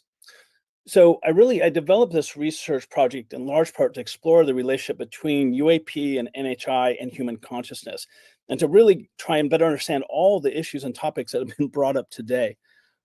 Since humans often report a wide range of noetic and anomalous experiences in the context of UAP and NHI encounters, I wanted to situate those encounters in a bigger kind of view of what other kinds of experiences are happening before these encounters or during these encounters or after these encounters, what kinds of experiences cluster, where in one's lifespan do the certain kinds of experiences occur, early, midlife, later life, right? And so I just want to take a couple minutes to highlight some of the findings that we've discovered thus far. We have 300 respondents to our pilot survey, and so far, 90% of respondents have experiences in 5 or more categories, and 40% of respondents have experiences in 7 to 8 categories. And this totally blew me away out of those 10 areas that I mentioned just a moment ago.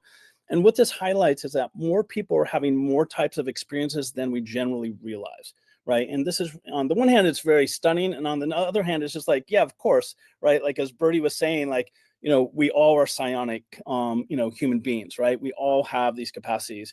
And Kripal often talks about our superhumanity, right? That many people have a wide range of non-ordinary perceptual capacities, right? And so this research is validating that. The most common experiences, 85 to 90% of respondents report psychic, noetic dreams, and paranormal experiences. And I think this is interesting because certain types of experiences are more common than others. And these seem to be occurring in almost everyone. So almost all the respondents are reporting psychic, noetic dreams, and paranormal experiences. And these categories of kind of psionic, you know, awareness are kind of very general and very broad categories of experience, which again, I think underscores how this is just part of being a human being and being embodied, that we are naturally prone to contact. We're naturally prone to experiencing the multidimensional reality that we're part of. But in our current kind of, you know, materialistic paradigm, we tend to not kind of give ourselves permission to acknowledge that contact.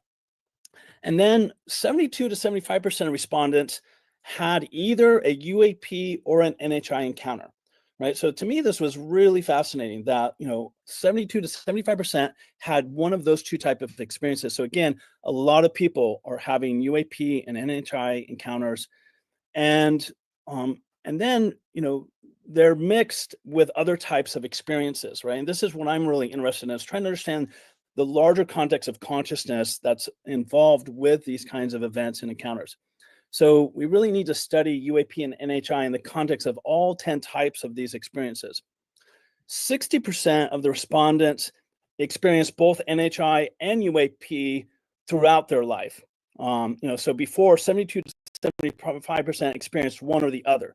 60% experienced both at different points in their life.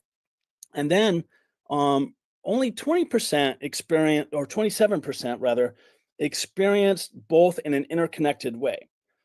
So on the one hand, there's a lot of people experiencing either NHI or UAP, but only 27% are experiencing those connected, you know, either like a UAP event followed by an NHI encounter, or beings being associated with a craft, or orbs manifesting as UAP and or as conscious beings, you know, or telepathic communication with beings during a UAP event, right? So only about a quarter of the respondents experienced UAP and NHI being connected in this way.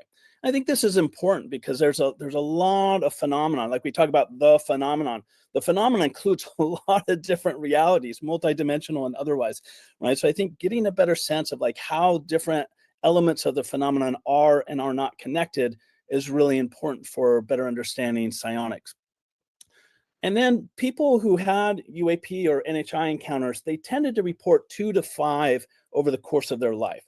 So there weren't a lot of one-off events. Usually if people had an experience of a UAP or an NHI, they tended to have 2, 3, 4, or 5 encounters during the course of their life, up to the point where they filled out the survey for us.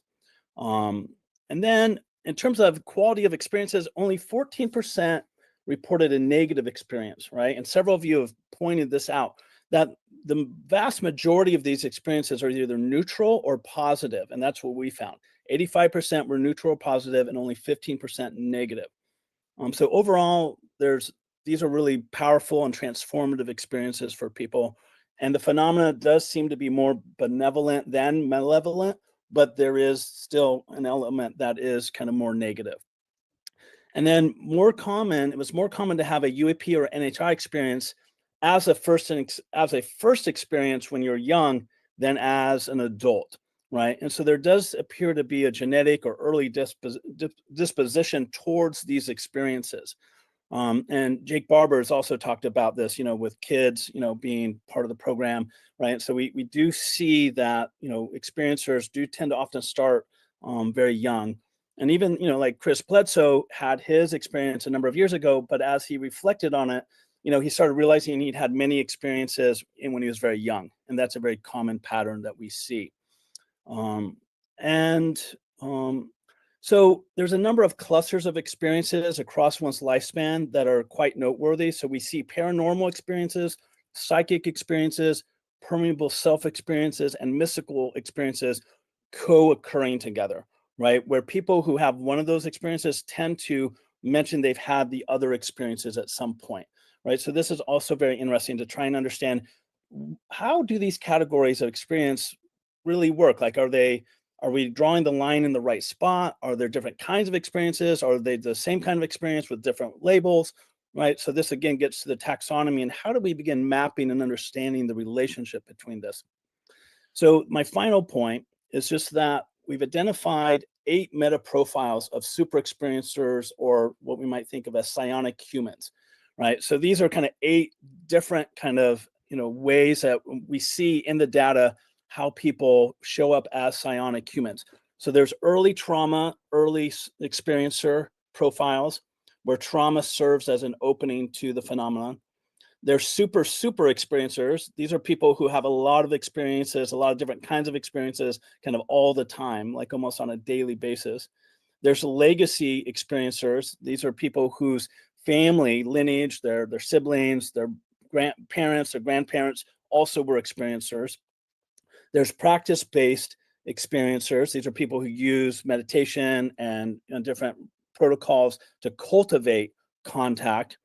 There's journey to belief experiencers, so people who have experiences, but it takes them a while to kind of warm up and accept their experiences, and they kind of ignore them and push them away for a while. And then there's adult onset experiencers, so people who do begin later in life. And there's hidden experiencers, people who kind of keep it to themselves and really don't tell anyone, right?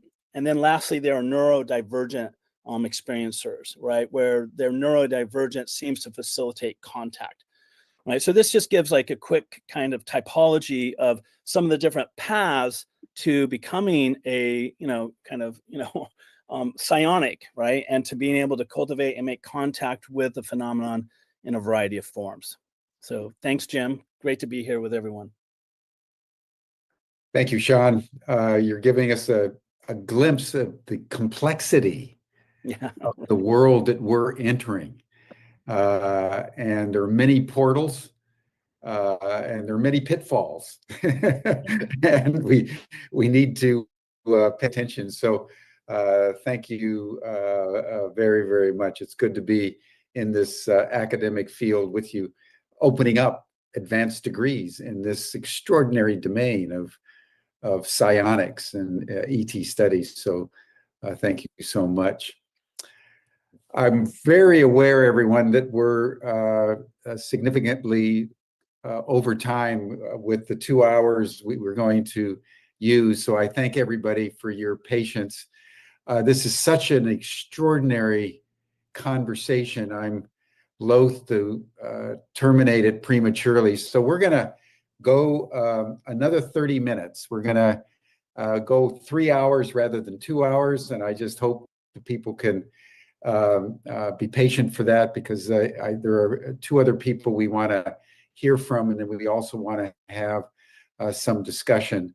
So I'm going to turn it over to Georg now, who has been interacting with several physicists who he's going to bring into the conversation, and then we'll bring whoever's left on the conversation back in for a final dialogue. Georg? Thank you, Jim. I now have the pleasure to introduce Bob Greenyer to our panel today.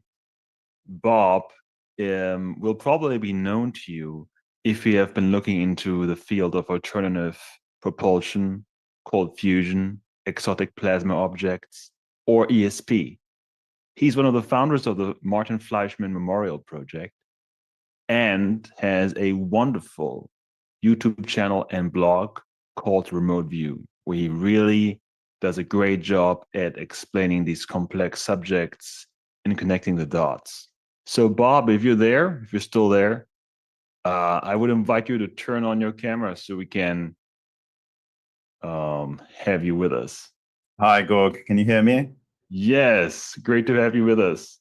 So Thank you very much for inviting me, Georg, and thank you, Jim, for leading this. Ross for giving me some time back in January 2021 to share some ideas with him. And thanks to Pippa, you will see your father in your dreams. I'm no doubt about that. And it's great to be here amongst so many great minds like Richard, Sarah, Sean, and Chris. And Sarah, I know what it feels like to be feeling protected. Hopefully I can be as erudite as the speakers that have already spoken. And it's a shame that Jake could not make it, but I understand, and I thank him for his courage. So is it possible for me to share a presentation? Absolutely. So let's see if I can do that. I'd really love to explore this idea of us being exotic technology. Okay, so for those that don't know me, since 2012, I have been a volunteer for the Martin Fleischmann Memorial Project, which is an open project. It's really an idea. We have 3 directors. We had 5 originally, and we have researchers all over the world. I never expected to be finding the things that I have along this journey, some of which I will share extremely briefly. As my presentations are typically 2 to 3 hours long, given the time remaining, I'm only going to give you a very, very small snippet. You can read my work and engage with it at remoteview.icu, a blog that I set up in 2019 under the same name, with the strapline "Looking Back to the Future Through Insight and Critical Fiction."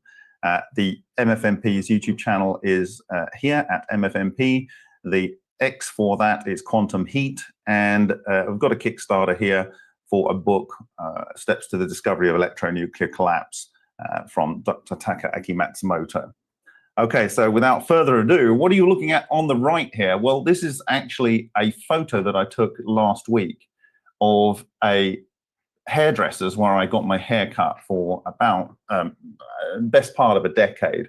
And back in 2002, I was discussing with my then girlfriend what I didn't know was called remote viewing back then. It's just that I get these feelings that something's going to happen. It just happens. I don't have any ability to stop it. So she says, well, the next time it happens, why don't you just tell the person that it's going to affect? I said, oh, I don't really feel comfortable doing that. It's never worked out for me. Anyway, so I was sitting in here in 2002 in this chair that you see here, and the hairdresser was in the gap between the chair and the glass here. And there was 3 other people with these mirrors here having their hair done by other hairdressers. I always use the same hairdresser as a guy. And there was a group of people in the chairs behind waiting to take their turn. And I got the same feeling I always get when I know something's going to happen. And it just comes over me. And normally I try to put it at the back of my head. I just got this feeling he was going to cut his hand. So I asked him, I said, you know, you are pretty nifty with those scissors. Have you ever cut your hand? He says, no, not in my entire career. And everyone in the room heard it. And within a few minutes, he had cut his hand between the wedding. And there was blood everywhere. Everyone looked at me like some sort of demonic person. and he ran into the back room, bandaged up his hand, and you could cut the silence with a knife. It was palpable. I was there in shock myself because it was within 24 hours of me talking to my girlfriend. And I try and avoid that now anyway. So that's my introduction to my experience. My experience with orbs in the sky is very different, I think, from most. I actually encountered it for the first time in a more public setting with Ross Coulthart in January 2021. My father, who was a senior Mason and also very respected in the UK Navy, was asked me and my siblings to come down one late summer's night in 1979, look into the eastern sky in 32 Offington Gardens, Worthing, West Sussex, and these 4 lights came into the sky. They went and disappeared. And he said, right now, kids, you can go to bed. My dad is not an alien. And at least I don't think so. So without further ado, I will take you through a couple of slides here.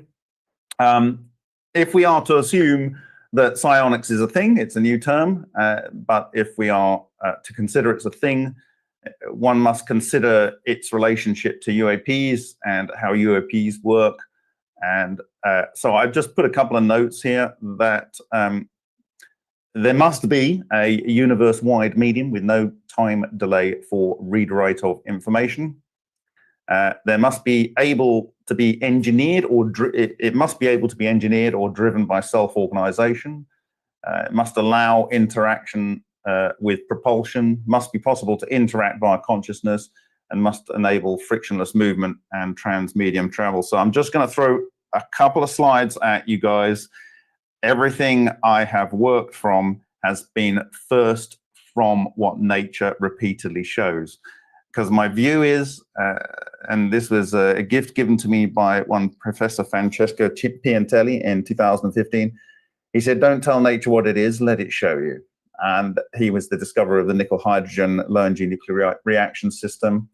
And my view on this is that nature cannot lie. It does not have an agenda. It does not have investors to please, reputations to protect, books to sell, secrets to obfuscate, conflicts of interest of any kind. It just does, given a particular parameter space. So that is the path that I took. And so on the first point of universe-wide medium with no time delay for read-write of information, I would refer to the concept of relic neutrinos, or the reality of relic neutrinos and clusters thereof. And in my view, this or something akin to this would constitute the real cloud, not the fake one we're all putting our life's information into right now, commonly called the Akashic record. You can't really learn about relic neutrinos by looking on Wikipedia or any of the current AI aggregations. So it's not the best place. However, I had the pleasure of meeting a fellow of the Royal Academy, the Russian Academy of Sciences in 2015, Dr. Alexander Parkhomov. He gave me this book, and I realized I needed to read it a few years later, and I got it translated with the help of a Kickstarter. And it turns out when I was actually doing the translation that the fourth chapter in this book was him being a senior member of the psychic spy program during the Soviet Union. And out of that, he was able to discover this thing that he initially called N radiation in his experiments. Every experiment is in the book, Space, Earth, Human, all the calculations, everything, but also the phenomena like ball lightning and black holes, and the psi phenomena research that he did that gave him the tools to be able to work out this research. He calls it Where Science Cannot Go. I think is the title of the fourth chapter.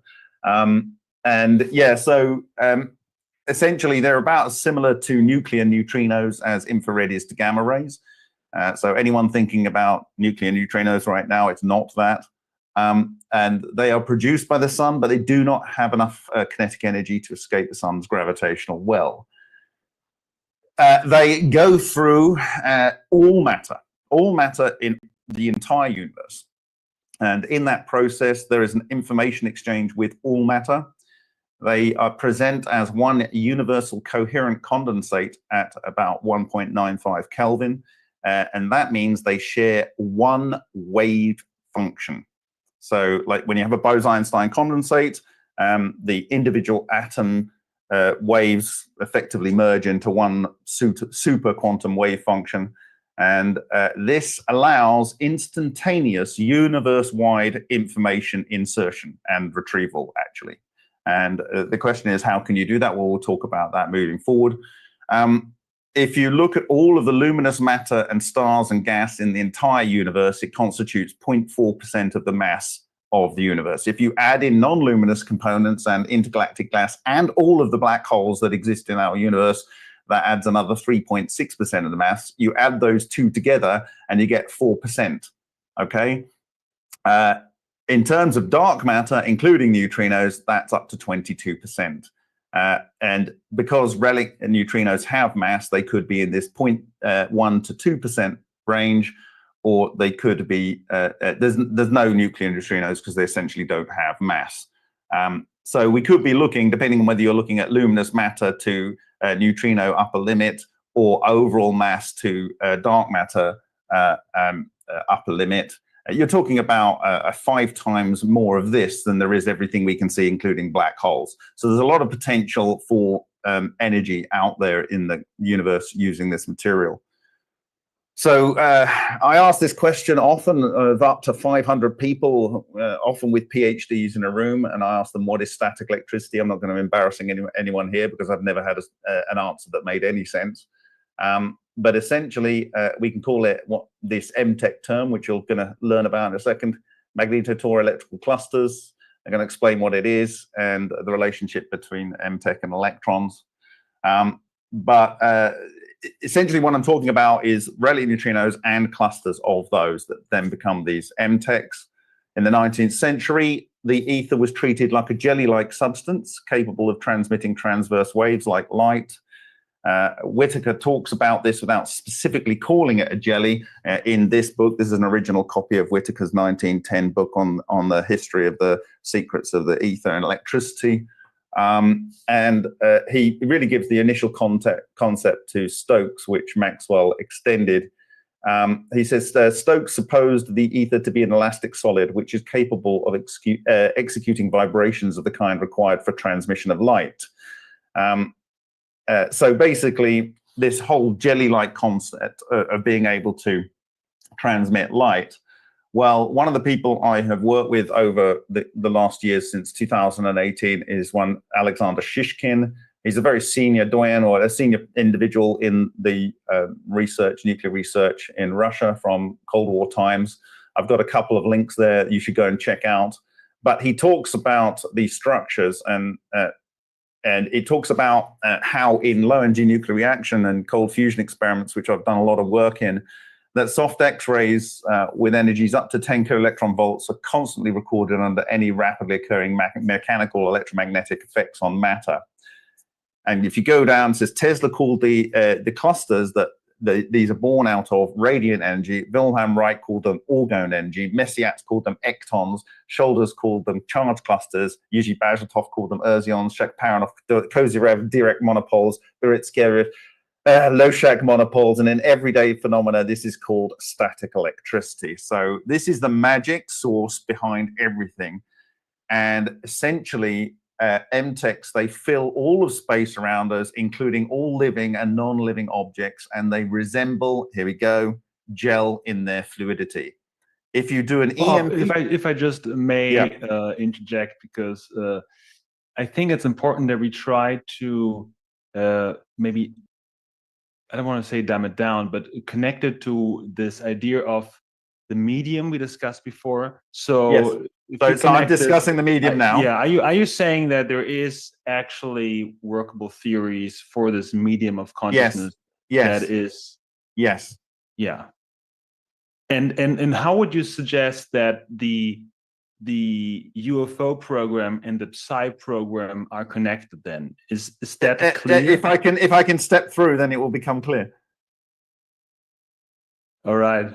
The idea was to have maybe 3 more minutes or something. Okay, I know it's a very short amount of time, so yeah, like I say. All right, I'll go very quick. It must need to be engineered, and it's a self-organizing phenomena. The ancients knew it. This is 400 BC. This is possibly 3,500 years or more ago, and essentially in the energy program of Project Sherwood by Winston Bostick, he took tori of plasma and he fired them at each other, making a tori of tori. And he produced these marks on witness material. It's like smoke rings. You get these kind of things going on. I defined this structure. This is a wheel within a wheel within a wheel, minimum structure. This produces a toroidal moment. These are some of our experiments. Like I say, we work from just experiments. This is ball lightning, and this is the internals of ball lightning, which is a torus and a cone feeding the torus, which is a tornado. They leave these marks when they impact onto material, and this is the physical manifestation of them. And out of this work, I learned of the work of Vladimirovich Dubovik, who discovered the toroidal moment in 1965, published in his thesis in 1967. And this is the principle for the connection between all of these phenomena. And this guy should be given credit. Sadly, we lost him at the beginning of last year. Essentially, current loop, rotate that. The current loop forms a magnetic loop that produces a toroidal moment. Keep iterating that, and you get an n-level toroidal moment. This allows you to interact with this dark matter. And when I shared these ideas with the Russians, they came up with this Soviet classified research, and this was in this paper. And there's your toroidal moment. This is in mainstream papers now. And we have shown in experiment being able to make something absolutely instantaneously disappear. So this hemispherical section of copper pipe disappeared on video. And on the boundary layer, we have a 2-order, 3-order, 4-order, 5, 6, and 8-order structure. These are fractal structures. You see them all through nature. This is on an experiment. This is in the water. This is produced by one. It's called a water spout. And this is on another experiment. This is a 3-order structure, 2 triangular holes here, a triangle structure, a triangle structure. When you get to 4, the disruption beams do not come out. This is very important to what occurred with Jake Barber. The overall 4-order fractal structure looks like this. And this is exactly the same as on the Sumerian stelae and the sun, the way the sun works according to the sun cult in Italy, 400 BC. And so if you overlay this on the other, you end up seeing how it works. This is from the stelae in Sumeria. And it's the interaction between what's called the non-radiating boundary, but it's just too much to go into here. That's a 5-order, that's a 6-order. This is the cell unit of the flower of life. Okay, so this is physically observed. This is physically observed. This is from the magnetohydrodynamics. So John Wheeler spelt this out, and this is the very latest research on this is high energy plasma pulse into a nonlinear plasma. It produces the magnetohydrodynamic structure, and there's 1.36 thousand Tesla in this single pulse. But when you're doing it in a resonant process, that magnetic field can get up to 5 orders of magnitude more magnetic intensity than the center of our sun. It's equivalent to the center of a pulsar, which is a type of neutron star. This is how the process occurs. So this must allow and interact with propulsion. So you get into the question of what is gravity, the push theory of gravity, the Sage's theory. I won't go into that. But basically, yes. We're getting there. Bob McElrath talked about relic neutrinos being a standard model, compliant model of gravity. This is the paper. You can look at it on this QR code here. And he was writing this for CERN theory group. Okay, so relic neutrinos also are an explanation for this work, which was published in 1999, where Professor Xu Wenju's team found various different properties of material changing, like atomic clocks changing their decay rate during 3-body alignments, that's lunar or solar eclipses, and elements changing their spectral output and a sideways movement. So you actually have a push because of diffusion, because of coming round and the gravitational lensing and 3-body alignment. Then magnetohydrodynamics is the key. This is a propulsion device in magnetohydrodynamics for a patent in 1964, and it shows how you vector that. And this is essentially similar to this one, which is 1971. It was filed, not actually filed 11th of December 1970. This is the British Railways Board anti-gravity craft. You can see these capacitor arrays that would allow for phasing to change the vectoring rather than this. I'm sorry, Bob, I'm going to have to interrupt because yeah. I feel I need to just clarify and then bring it to a close. So yes. Okay. Are you saying that there is a way in which our bodies are made in the way in the image of technology that runs the universe? Would that be a fair assessment? Yeah, I'm a couple of slides away to get to how the psionics part interacts with these. I'm putting your amazing blog into the chat. People need to spend time on this. Unfortunately, we just don't have time to go much further. Okay, can I just throw a few more slides at you, please? Unfortunately, it's difficult. It's getting difficult with the time. Oh, okay. All right. Can I at least show you the slide where this relates to how the brain works? Yes, that's a good one. Let's make that one our final one. Yeah. Okay, so Thank you so much. I'm sorry. all right.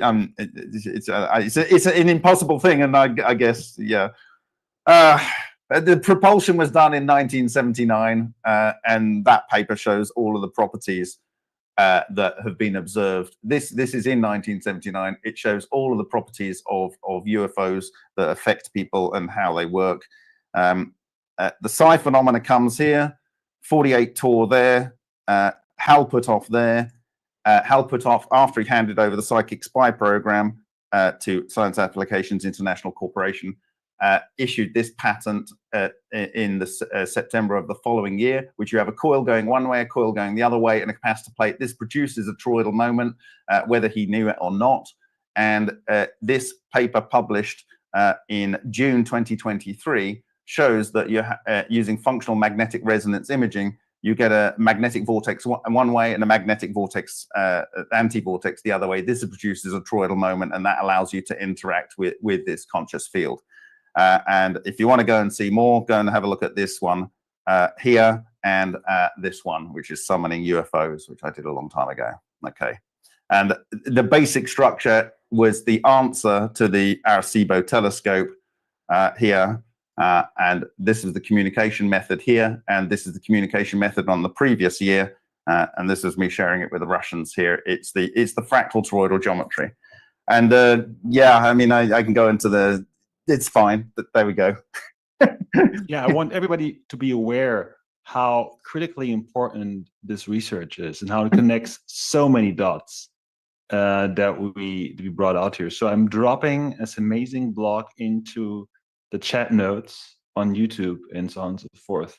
And as a final kind of crazy question, that sounds crazy, but would you say that the reason that many Indian saints and siddhas, or even Christian mystics like Tesla of Avila, have been reported to levitate, is that possibly the same principle than UFO? Well, I had slides to describe that, but essentially, the way you produce what these were called by Ken Shoulders exotic vacuum objects. They are emitted all the time from your fingers, and this is how it connects with faith healing, laying on of hands. It's how you there's so many phenomena that you can do with this qigong and whatever. When you go into you need to produce a vortex and an anti-vortex, and you do that when you are sitting in the lotus position, and that vortex and anti-vortex produces the magnetic loop, which produces a toroidal moment. And if you're able, with the resonance of sound, go om like that, you can channel this chi force, which is all around us, through and condense it in a flux, and that is the anti-gravity. Thank you so much, Bob. Thank you so much for taking it on to be part of this fantastic panel. I know it's a difficult subject to make coherent in such a short time. I would now like to introduce Dr. David Clements, if you're still there. Hi, I'm still here. You're there. That's so great. Thank you so much.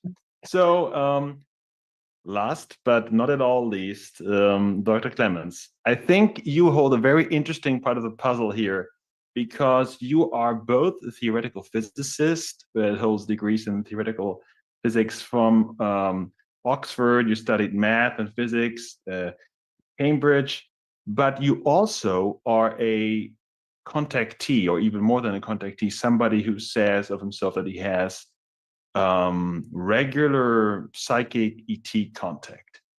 My question would be,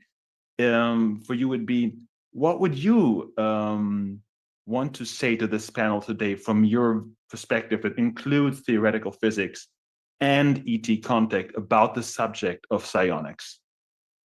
Sure. Yeah, thanks so much for inviting me on. And it's been a pleasure to sort of even meet briefly people on the panel, which some of which I know and some of which I've never met before.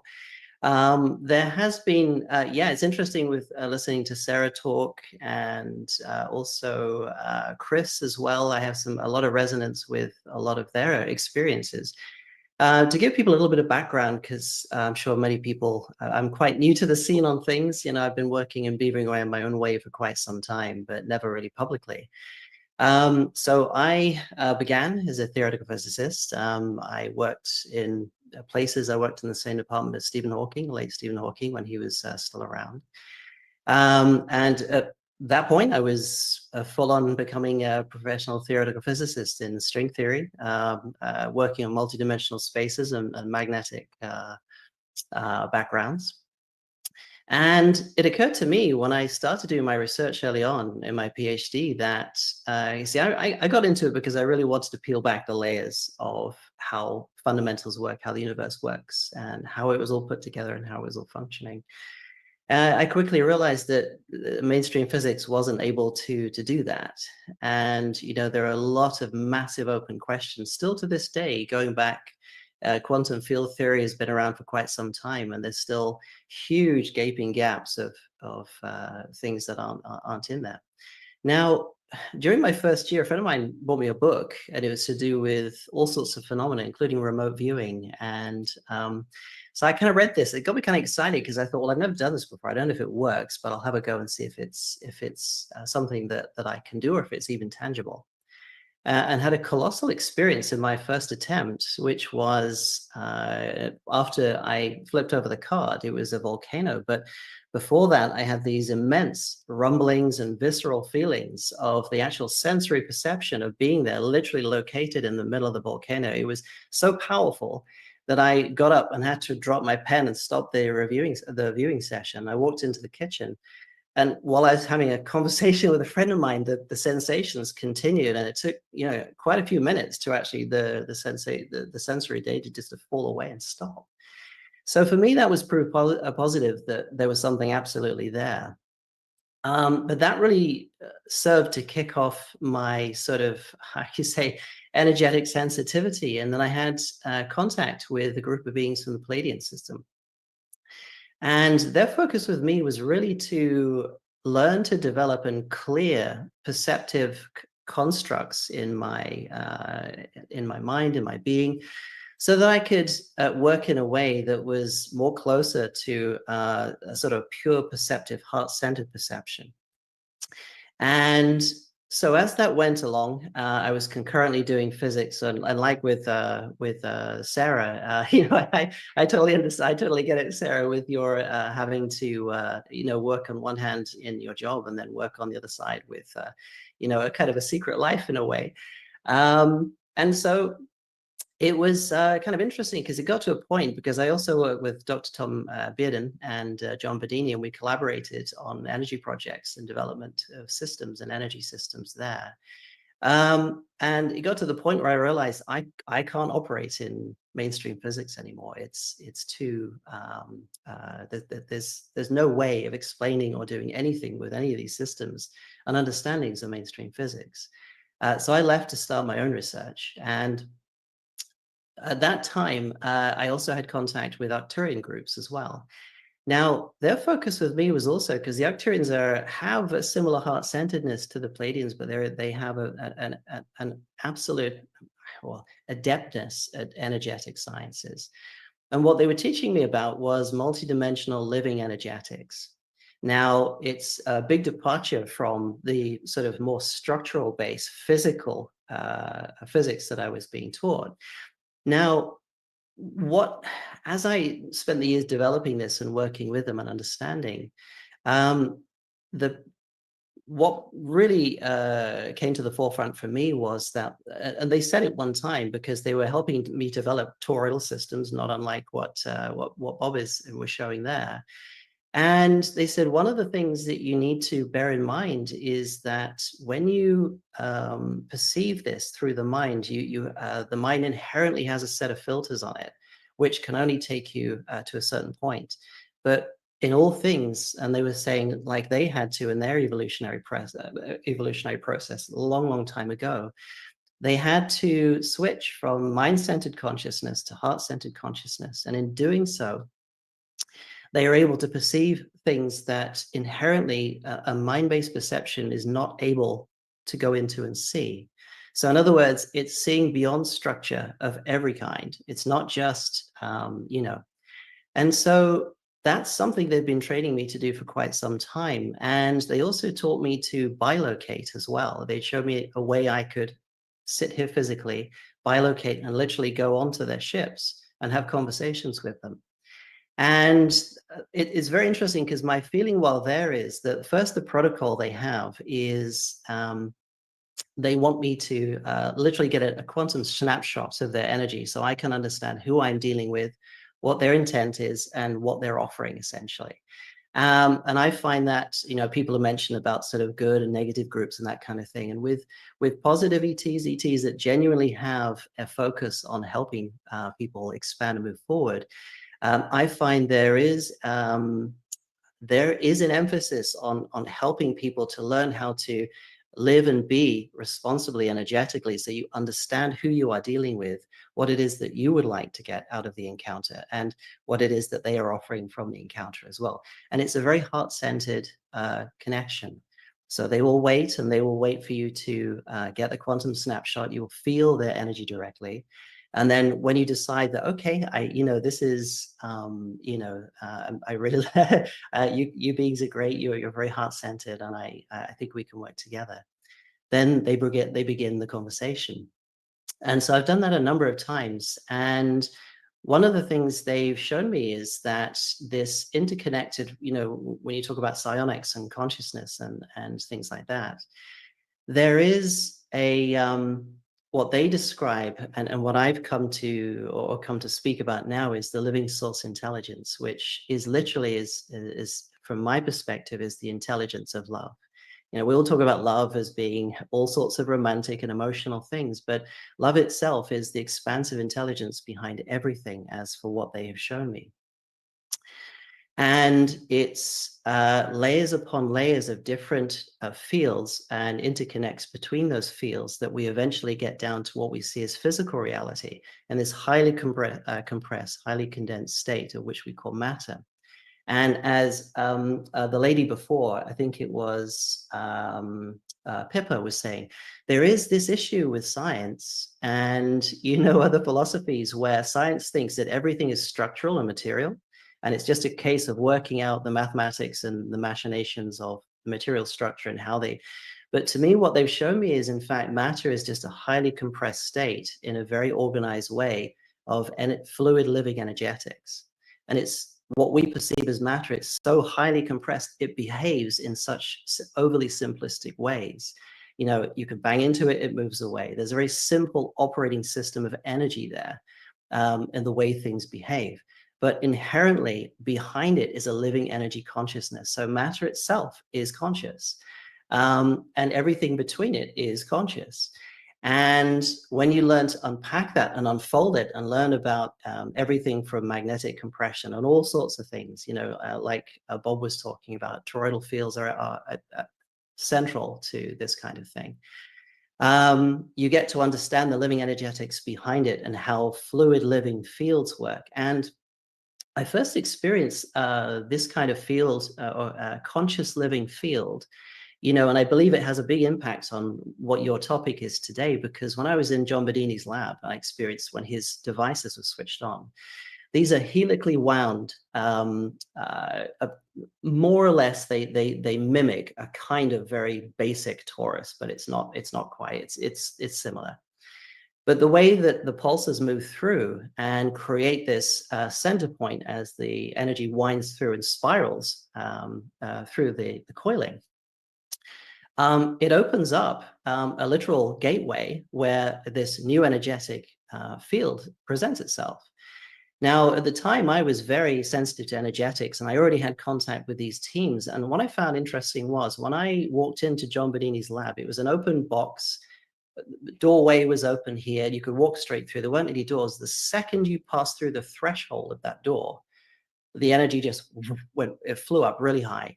And I moved back out of the door. Again, there was nothing physical there, but the energy chose to retain itself inside this confinement. And so after playing around with it, I realized this is a living conscious energetic, and it will interact with you, and you can symbiotically work with it as another consciousness.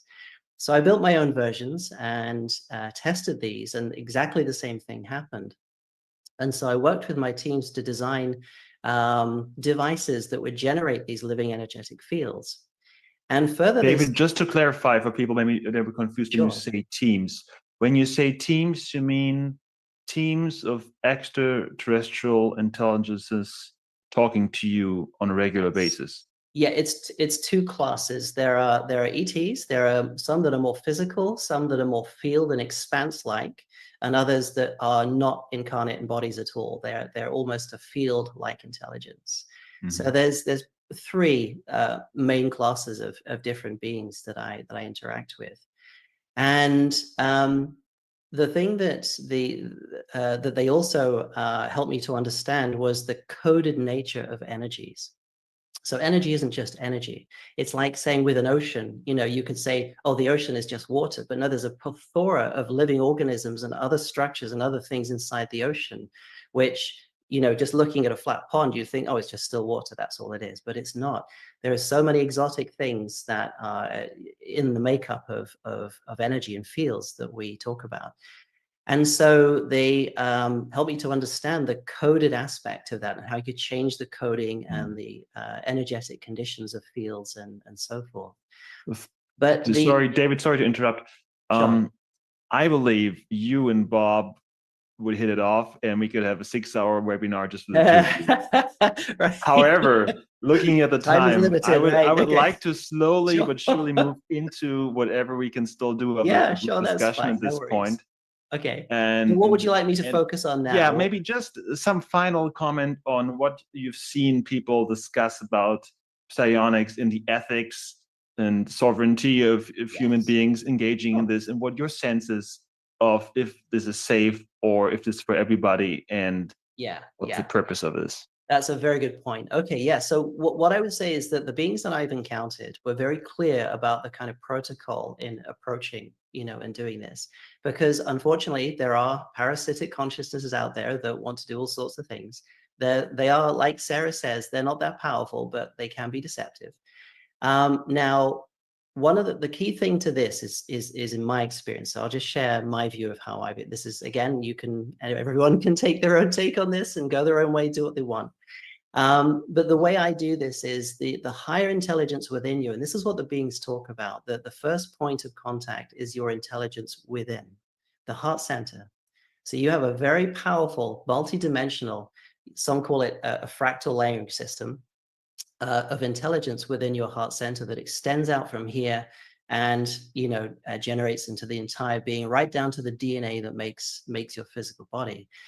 Now, what happens is that when you interact with these beings, the good ones, the first of all that they'll try and ask you to do, which I've found, is they'll ask you, okay, can you feel my energetics? Can you tell who I am through my energetics? And can you see who I am and what I'm about?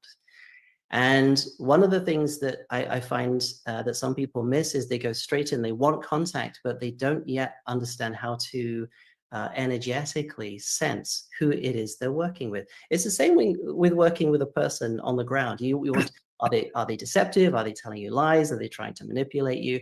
You know, when you become energetically sensitive and you connect with that heart intelligence, it can see all of that.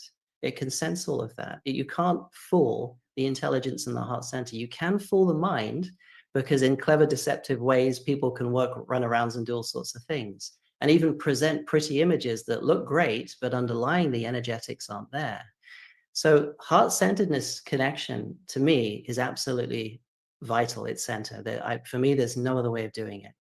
Once you have that connection with your heart center, and you can ask your higher self, your higher intelligence in your heart center, if you would like contact, to then begin the learning process of how you contact a group of beings that you're looking to contact with, or allow your higher self to suggest to you who would be best to work with you right now, given your current energetic state, path, and evolution, and so on.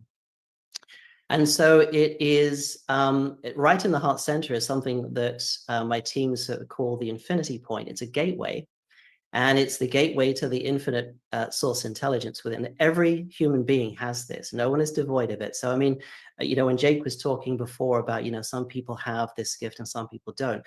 In my experience, I would say that that's certainly true on a certain level.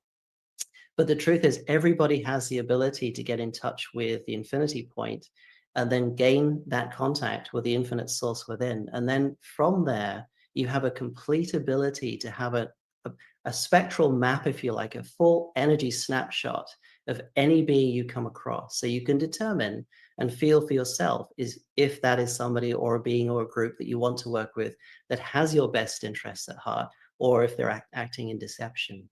So thank you, David. Thank you, David. I think this is a great point. I'm sorry to interrupt, to move into this discussion, because when I understand you correctly, you're saying we are equipped with a type of multidimensional heart intelligence that allows us to discern if we want to have contact with this entity or not. Yes, and that's important because, like I said, it's some, even people with experience are dealing with some very clever people who can be quite deceptive. They can be quite convincing, but the heart does not get fooled that way. It can have so when I go up onto one of their ships, for example, they offer me the opportunity to get what they call a quantum snapshot, which is it's not a linear time expanse of their energy. It's an all-in-one picture of their energy. So I can then sit, feel it, work through it, and understand who it is I'm working with and what it is they're offering on that level. And they are so keen, and I think there's a message from them. They are so keen for humanity to learn this, because humanity has a full suite of sensory, energetic gifts, like to unpack.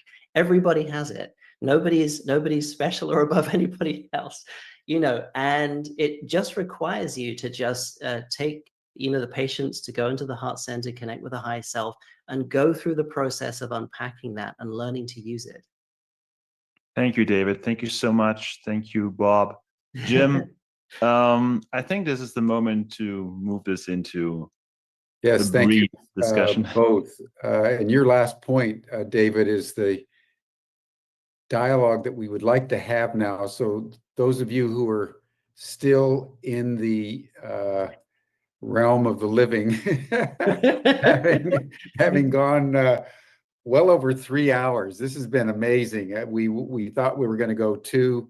It's ended up well over 3. We're going to stop it in the next 15 minutes. But I think that what David was just talking about is what we need to discuss. And I'd like to turn first to you, Birdie, and Chris, as two people who've had such deep experiences yourselves. Is what David just described, does that resonate with you? Yeah, what David describes absolutely resonates with me.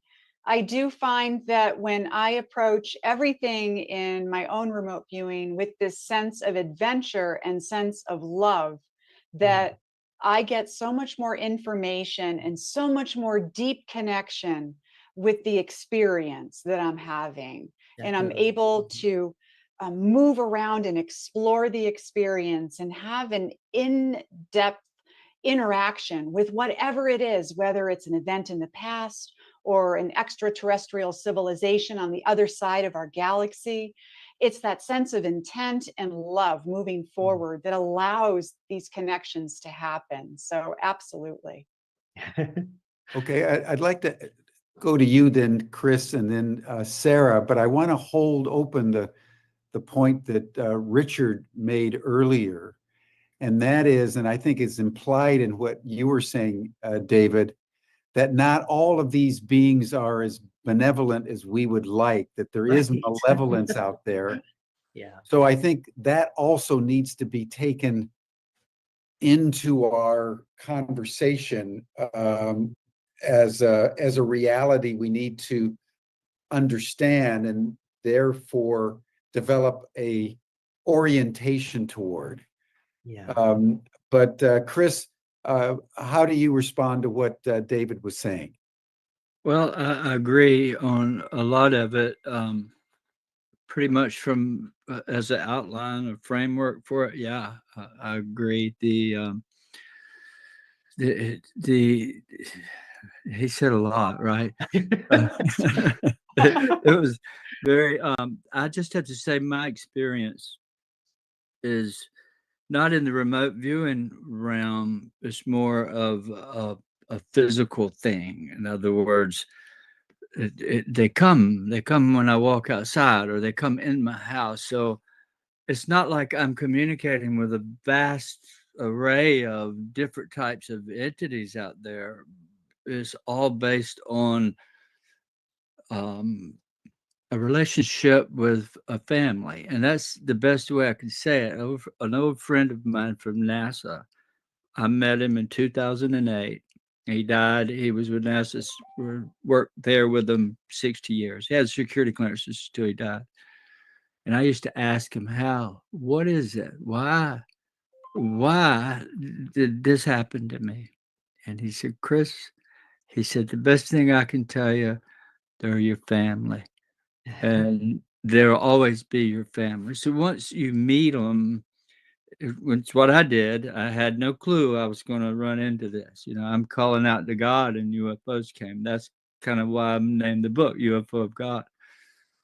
But from that point forward, it's always been a physical thing to where I'm interacting with that. For 18 years, I go out at night, I say a little prayer, and here they come. And so it's a physical interaction for me, and not something that I'm remote viewing, if I can say that. So if that makes sense, it's in the physical. And Actually, sorry to can I just say I really agree with what you're saying there, Chris, and all of you guys have some amazing things that I have such resonance with, and across the board, and like particularly with you, Sarah, because of your background, and it sort of parallels a lot with what's happened to me too. But right. You know what? One of the things that the beings made clear to me is that what's happened is, because of this experience of duality and this compression down into the lower realms of what we call the third and fourth dimensional experiences, is that when beings lose their contact with their inner gateway in their heart center, the infinity point, they lose access to a high degree of the emanations and the living energetics that naturally come forward out of that center, the love intelligence. What happens then is that's when they go into a fear state, and they become parasitic, because like all beings that lose access to something they've always had, they then start to grab it from everybody else, and in a very simplistic way, that's kind of what's happened to these negative groups. I know they have different stories, different histories and backgrounds and everything, but essentially in a very simplistic framework, it's that they have turned into parasitic life forms because they have lost the innate connection within the heart center. It's possible to get it back, but if you go too far, it becomes really hard, because it becomes that center becomes so blocked and so hardened, you don't even know it's there anymore, And so I just wanted to follow on with what you were saying, Chris, because I think and what Birdie was saying, and with Sarah and everybody else here as well, is I think has the theme of, is that the open-heartedness is almost like a resonance calling to these higher beings to say,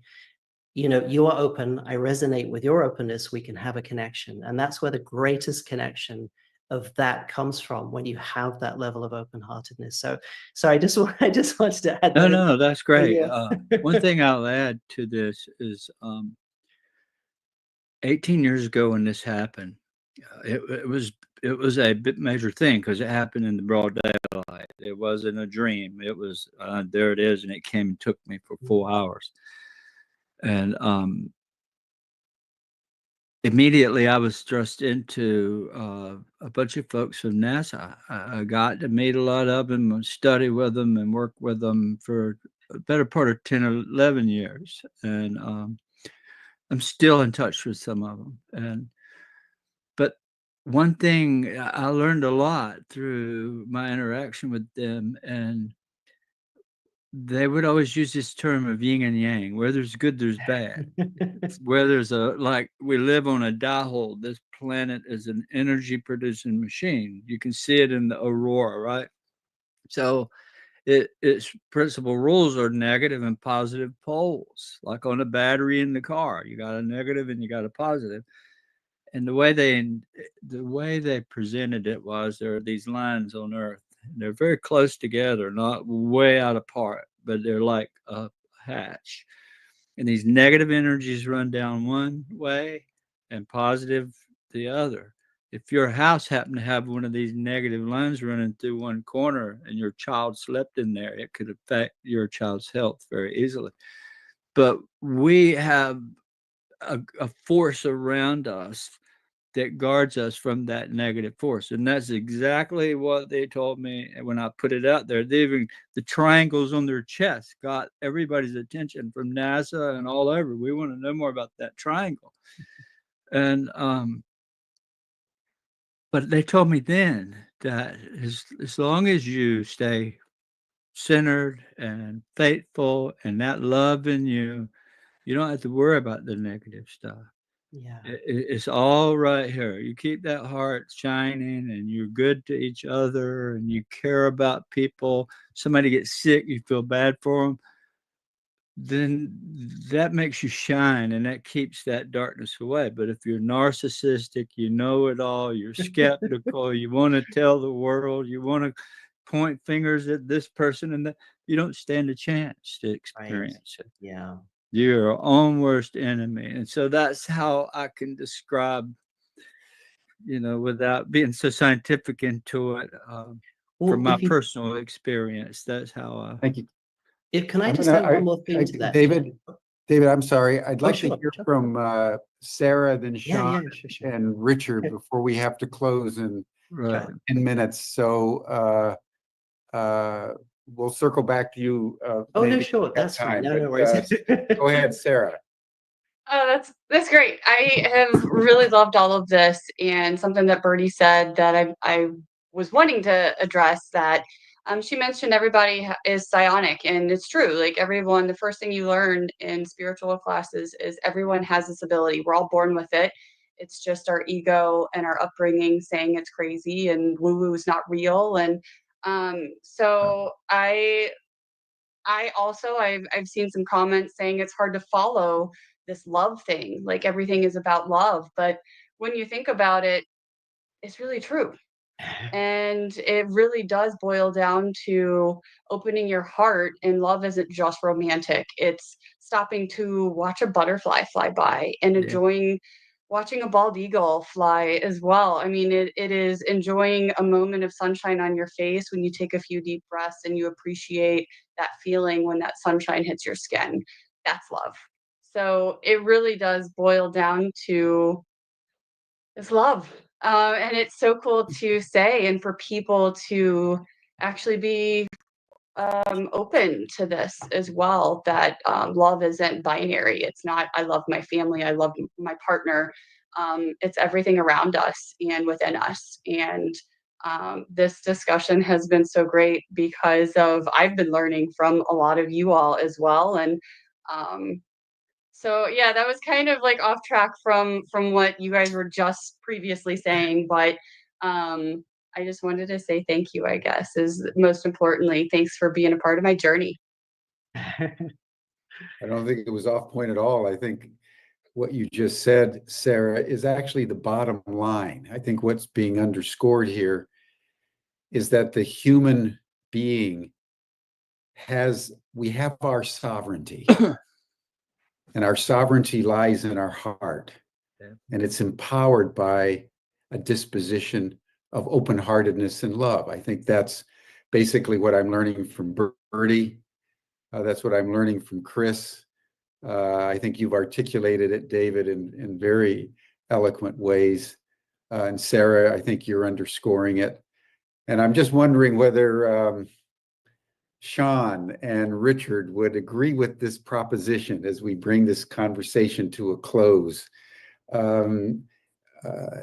What's your sense, given your taxonomy, Sean, about the centrality of love in the human heart as we approach extraterrestrial beings? Yeah, I'll add a couple quick comments. Yeah, my experience is that love and heart-centered awareness is crucial, and that telepathy often is more of a feel think than like a mental think. Quality of connecting, like really from the heart, sometimes with images. So I really resonate with everything that's been said. Two places I go that I think are worth weaving into the conversation, for the future is I was listening to Jeffrey Kripal talk about the telepathy tapes recently, and he was highlighting how religious traditions tend to point to anything that doesn't fit within their frame as demonic. And so I think often when we talk about negative entities, at least half of those encounters are just encounters with beings that look different or weird, or we don't understand, or we're not sure how to relate to. And I think humans, we tend to be xenophobic. And I think we're in a period in our geopolitical system where there's a lot of us-them dynamics. And so, I think we have to look at like the dynamics of human consciousness and how quickly we tend to fall into anything that's different is bad or evil or wrong or out to get me. And so I think we have to understand those psychological, emotional dynamics in people, because a lot of the negative encounters with, ETs, I think are not negative entities in and of themselves. They're just the way we're responding to the situation. The other thing I would say is, there's so many different types of beings, and extra dimensionals and extraterrestrials and extratempestrals and cryptids and egregores and fairy beings and angelic beings and ghosts, and it's actually, as I refer to in some of my work, it's a wild cosmos. Like there are a lot of different types of intelligences. And so one thing that I see happen is people tend to have a frame of 1, 2, or 3 types of beings that they feel exist. And then they tend to view and relate to every type of encounter within that framework. And so they're often mislabeling fairy beings as angels or angels as ETs. And so I think we're in a process as humans of kind of expanding our reference points and developing a finer level of intuitive discernment between what types of beings are we dealing with and like how do we label them, how do we understand them. So I think these are two important things of kind of like, how do we continue to, clarify the types of beings we're interacting with and not just have 2 or 3 main buckets. When my experience, and I think the literature shows, we're dealing with dozens of major different categories. And then how do we work with human tendencies to be othering of anything that looks or feels different than what we're used to? Very good point. Very good point.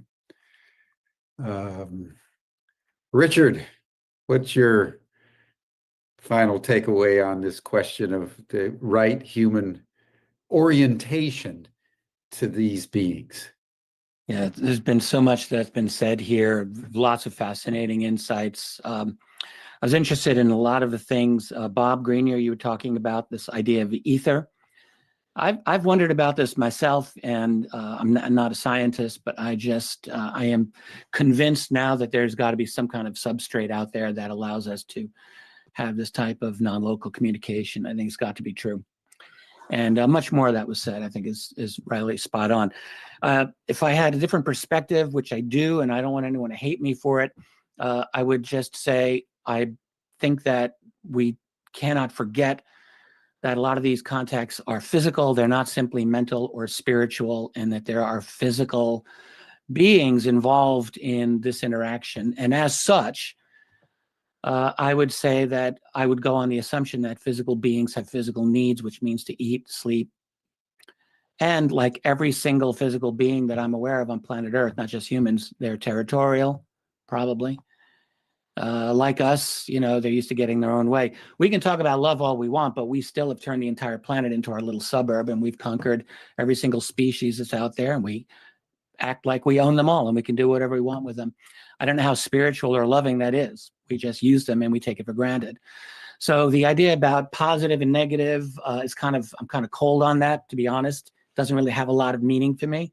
What is positive? What is negative? Negative is something I don't like. I mean, negative is hate, not love. It gets really kind of there. I'm not happy with the lack of definition there. It just seems like it goes in different places. I realize there's people in the chat that are like, no, negative is fear, whatever. But again, I'm just, I'm not on board with some of the way this is being framed. On the other hand, on a personal level, I am convinced that if we can talk about spirituality, which is important to me personally, that the idea of tapping into one's higher authentic self, that is, as I perceive it, a conscious mind that I would call God. It's what it is to me. Like, that's real, and that's something that's very important to me. And I will assume that that's important to other advanced intelligences, whether out there or in here or in whatever dimension they are. Like, that's probably important for them too. So there's a lot of area for common ground with us and any other intelligences. But I would just say, if I'm meeting a bunch of new friends, but one of them happens to be Genghis Khan and he's got an army outside, it doesn't really matter to me that 90% of them are wonderful. I'm going to be concerned about that one guy who's might be dangerous. And there's nothing that has persuaded me that there isn't at least potentially something like that out there. So you can call that fear-based, but I would just call it, I would like to be as realistic about this as I can. And if they're physical, then again, I would like to know what it is that would make them to go beyond having physical needs and physical desires that have motivated every earth-based life form that I can think of. Why should they be different? Why can't you have an interstellar economic hitman, if I can borrow the phrase of an old book? Nothing logically mitigates against that. There could be rapacious, greedy, little interstellar bastards just like us. And why would that be an illogical thing? So, you know, I think personally, I think that we right now, we human beings, we're the interest of a lot of groups out there, because why wouldn't we be? We're actually very interesting. You know, we've made this amazing transformation in such a brief period of time, and we don't even know where we're going to end up. So we're playing around with interdimensionality. We're playing around with quantum physics and quantum computing and everything else. We're transforming our species right now into something that I don't even think we can predict. So yeah, they're going to be interested in us. And whether that means they look at us with a warm eye or a cold eye is something that I think is very important that we want to really think about. Because if I were them, I might very well be looking at humanity thinking, they're a real problem, these people. They don't stop. They are every bit as territorial as we are, and we may not. You know, there's a lot of reasons to wonder that there may be some real challenges up ahead with all of this. And I just think that the focus on heart-centeredness and love is a wonderful thing in my personal life. I try to abide by that. But I just think that there's probably other complexities in here that we will want to address at some point. And with that, I will tell you, I've enjoyed everyone here, and I'm glad that I was able to participate in this amazing panel. Thank you so much, Hop in. Richard. Richard, I loved all of that. Thank you so much. That was Yeah. fantastic. Yeah, no problem. Can I say anything? Yes, just as briefly as you can, and then I think we'll bring it to a close. Yeah, so on the subject of love, I have argued that just like this fractal toroidal geometry here, wheel within a wheel within a wheel within a wheel, the DNA is your cryptographic key, and it's because it is a wheel, it's a coil of a coil of a coil of a coil, just like I just showed you here. And you have a public key that you can give out. And because these plasma entities are also these fractal toroidal geometry internally, they can interact with conscious field, and you can do that through your DNA by opening up. And it is that private key you exchange in love within individuals, as well as that feeling of love that you project to interact with these entities, and they can sense that. And I would argue that that is what's going on. Fabulous. Love is embedded in the very structure of our cosmic DNA. It's a beautiful, beautiful thought. I'm realizing, Georg, quick final word. Actually, I don't, but I believe, David, you wanted to say something. Did I see that right? Did you have a... Sure, just a final word. Yeah, just to take off what Richard was saying. I think it really comes down to where beings act from. Now, love is just not, to me, is not just a nice romantic word. It's a living intelligence.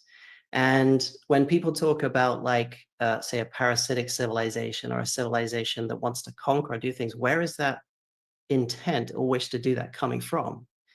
And so when you look at matter, organized matter, you know, why does it organize the way it does? Why does it assemble itself and have the intent to do motion the way it does? What is the controlling intelligent factor behind it? And what my teams have told me is that the very advanced races that have learned to open up to that intelligence, that core intelligence, and it's not something you can define, because the word is a structure, and the living intelligence has no structure. Structure makes up about 2% of entire existence, according to the beings that I work with. So, you know, asking for sort of a quantitative structural definition when you're talking about nebulous living fields that haven't compressed themselves into structure yet, you'll never get a defined answer. It just doesn't work that way. But what I would say is that just from my experiences of what I found with these groups is that they have this benevolent look to others, because when you reach into and you align yourself with that non-structural living intelligence that we call the word of love, or whatever you want to call it, this centralized source intelligence, it is connected to everything. It knows what some being in farthest reaches of the universe knows, wants, wishes, and would love for itself, as well as somebody the other side. It knows how to balance. And I think that's the point. When you disconnect from that center and you operate in a singular, almost sort of personality stroke ego level, you have the propensity to start saying, mine, mine, mine, my territory, all this stuff, and do all those negative things you talked about. So I just wanted to say that I feel that from my experience, this is just this is my perspective, you know, everybody has their own, of course, is that by aligning and practicing the alignment with that source intelligence, benevolence is innate. And, you know, the wish to do good for others as well as yourself is innate.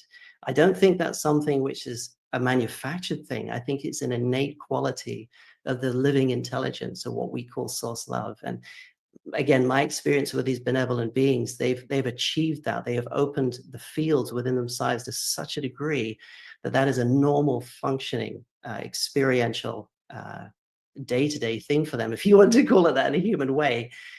So that's just my take on what you were saying. I just felt like just sharing that. I love that. You were basically describing entropy, though. So entropy is always changing and always growing, and so is the love out in the universe. Well, I think we'll leave it at this moment, but the fact that we've gone nearly 4 hours, everyone, for a 2-hour program, I think speaks to how intensely important this issue really is. And now that we're drawing to a close, we're getting to the fundamental issues that we all as human beings need to address. So I want to say that we're going to be back. And it's my hope that the people on this panel that have been so deliciously diverse and interesting and authentic, because everybody's spoken from their own personal experience. I hope that our next online event will start where we've left off. And we'll have something on the question of love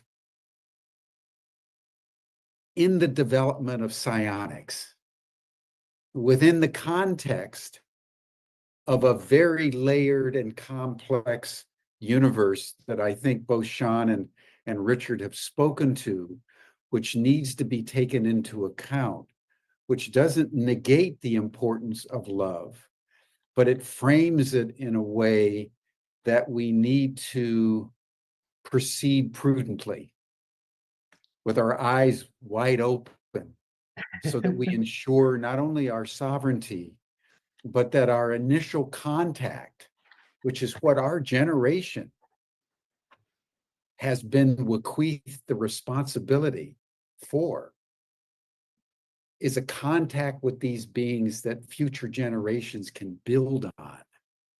Right, yeah, definitely. In a constructive way. So the fact that we've ended with love is a very important conclusion for this first summit on psionics. Thank you, everyone. This has been extraordinary. This has been absolutely extraordinary. Thank you very much, David. Yeah, thank you, everyone. It's lovely to meet you all, and I'm glad to. Some of you I've seen on documentaries and things in the past. It's a joy to see you guys. Real honor. Yeah, definitely. We'll be back. Everyone. We'll be Thank back. you so much. Agreed. Nice It's an everybody. honor. Yeah. Thank you to all of the Everybody listeners as well. Yeah. care, everybody. Nice to meet you, Bob and David as And well. you, Chris. Yeah, you too as well. And to any of you guys, if you feel like reaching out, because I feel like quite a resonance for you guys, and just reach out. I don't know, and vice versa. I guess I'll try and reach out with you guys too. Absolutely. And, We'll be in touch. Agreed. Thank you to the Totally agree. amazing audience of 1,000 people staying on for several hours. You guys are awesome. So thank you all to make this possible, and see you soon. all right, Bye now. bye-bye. Bye-bye.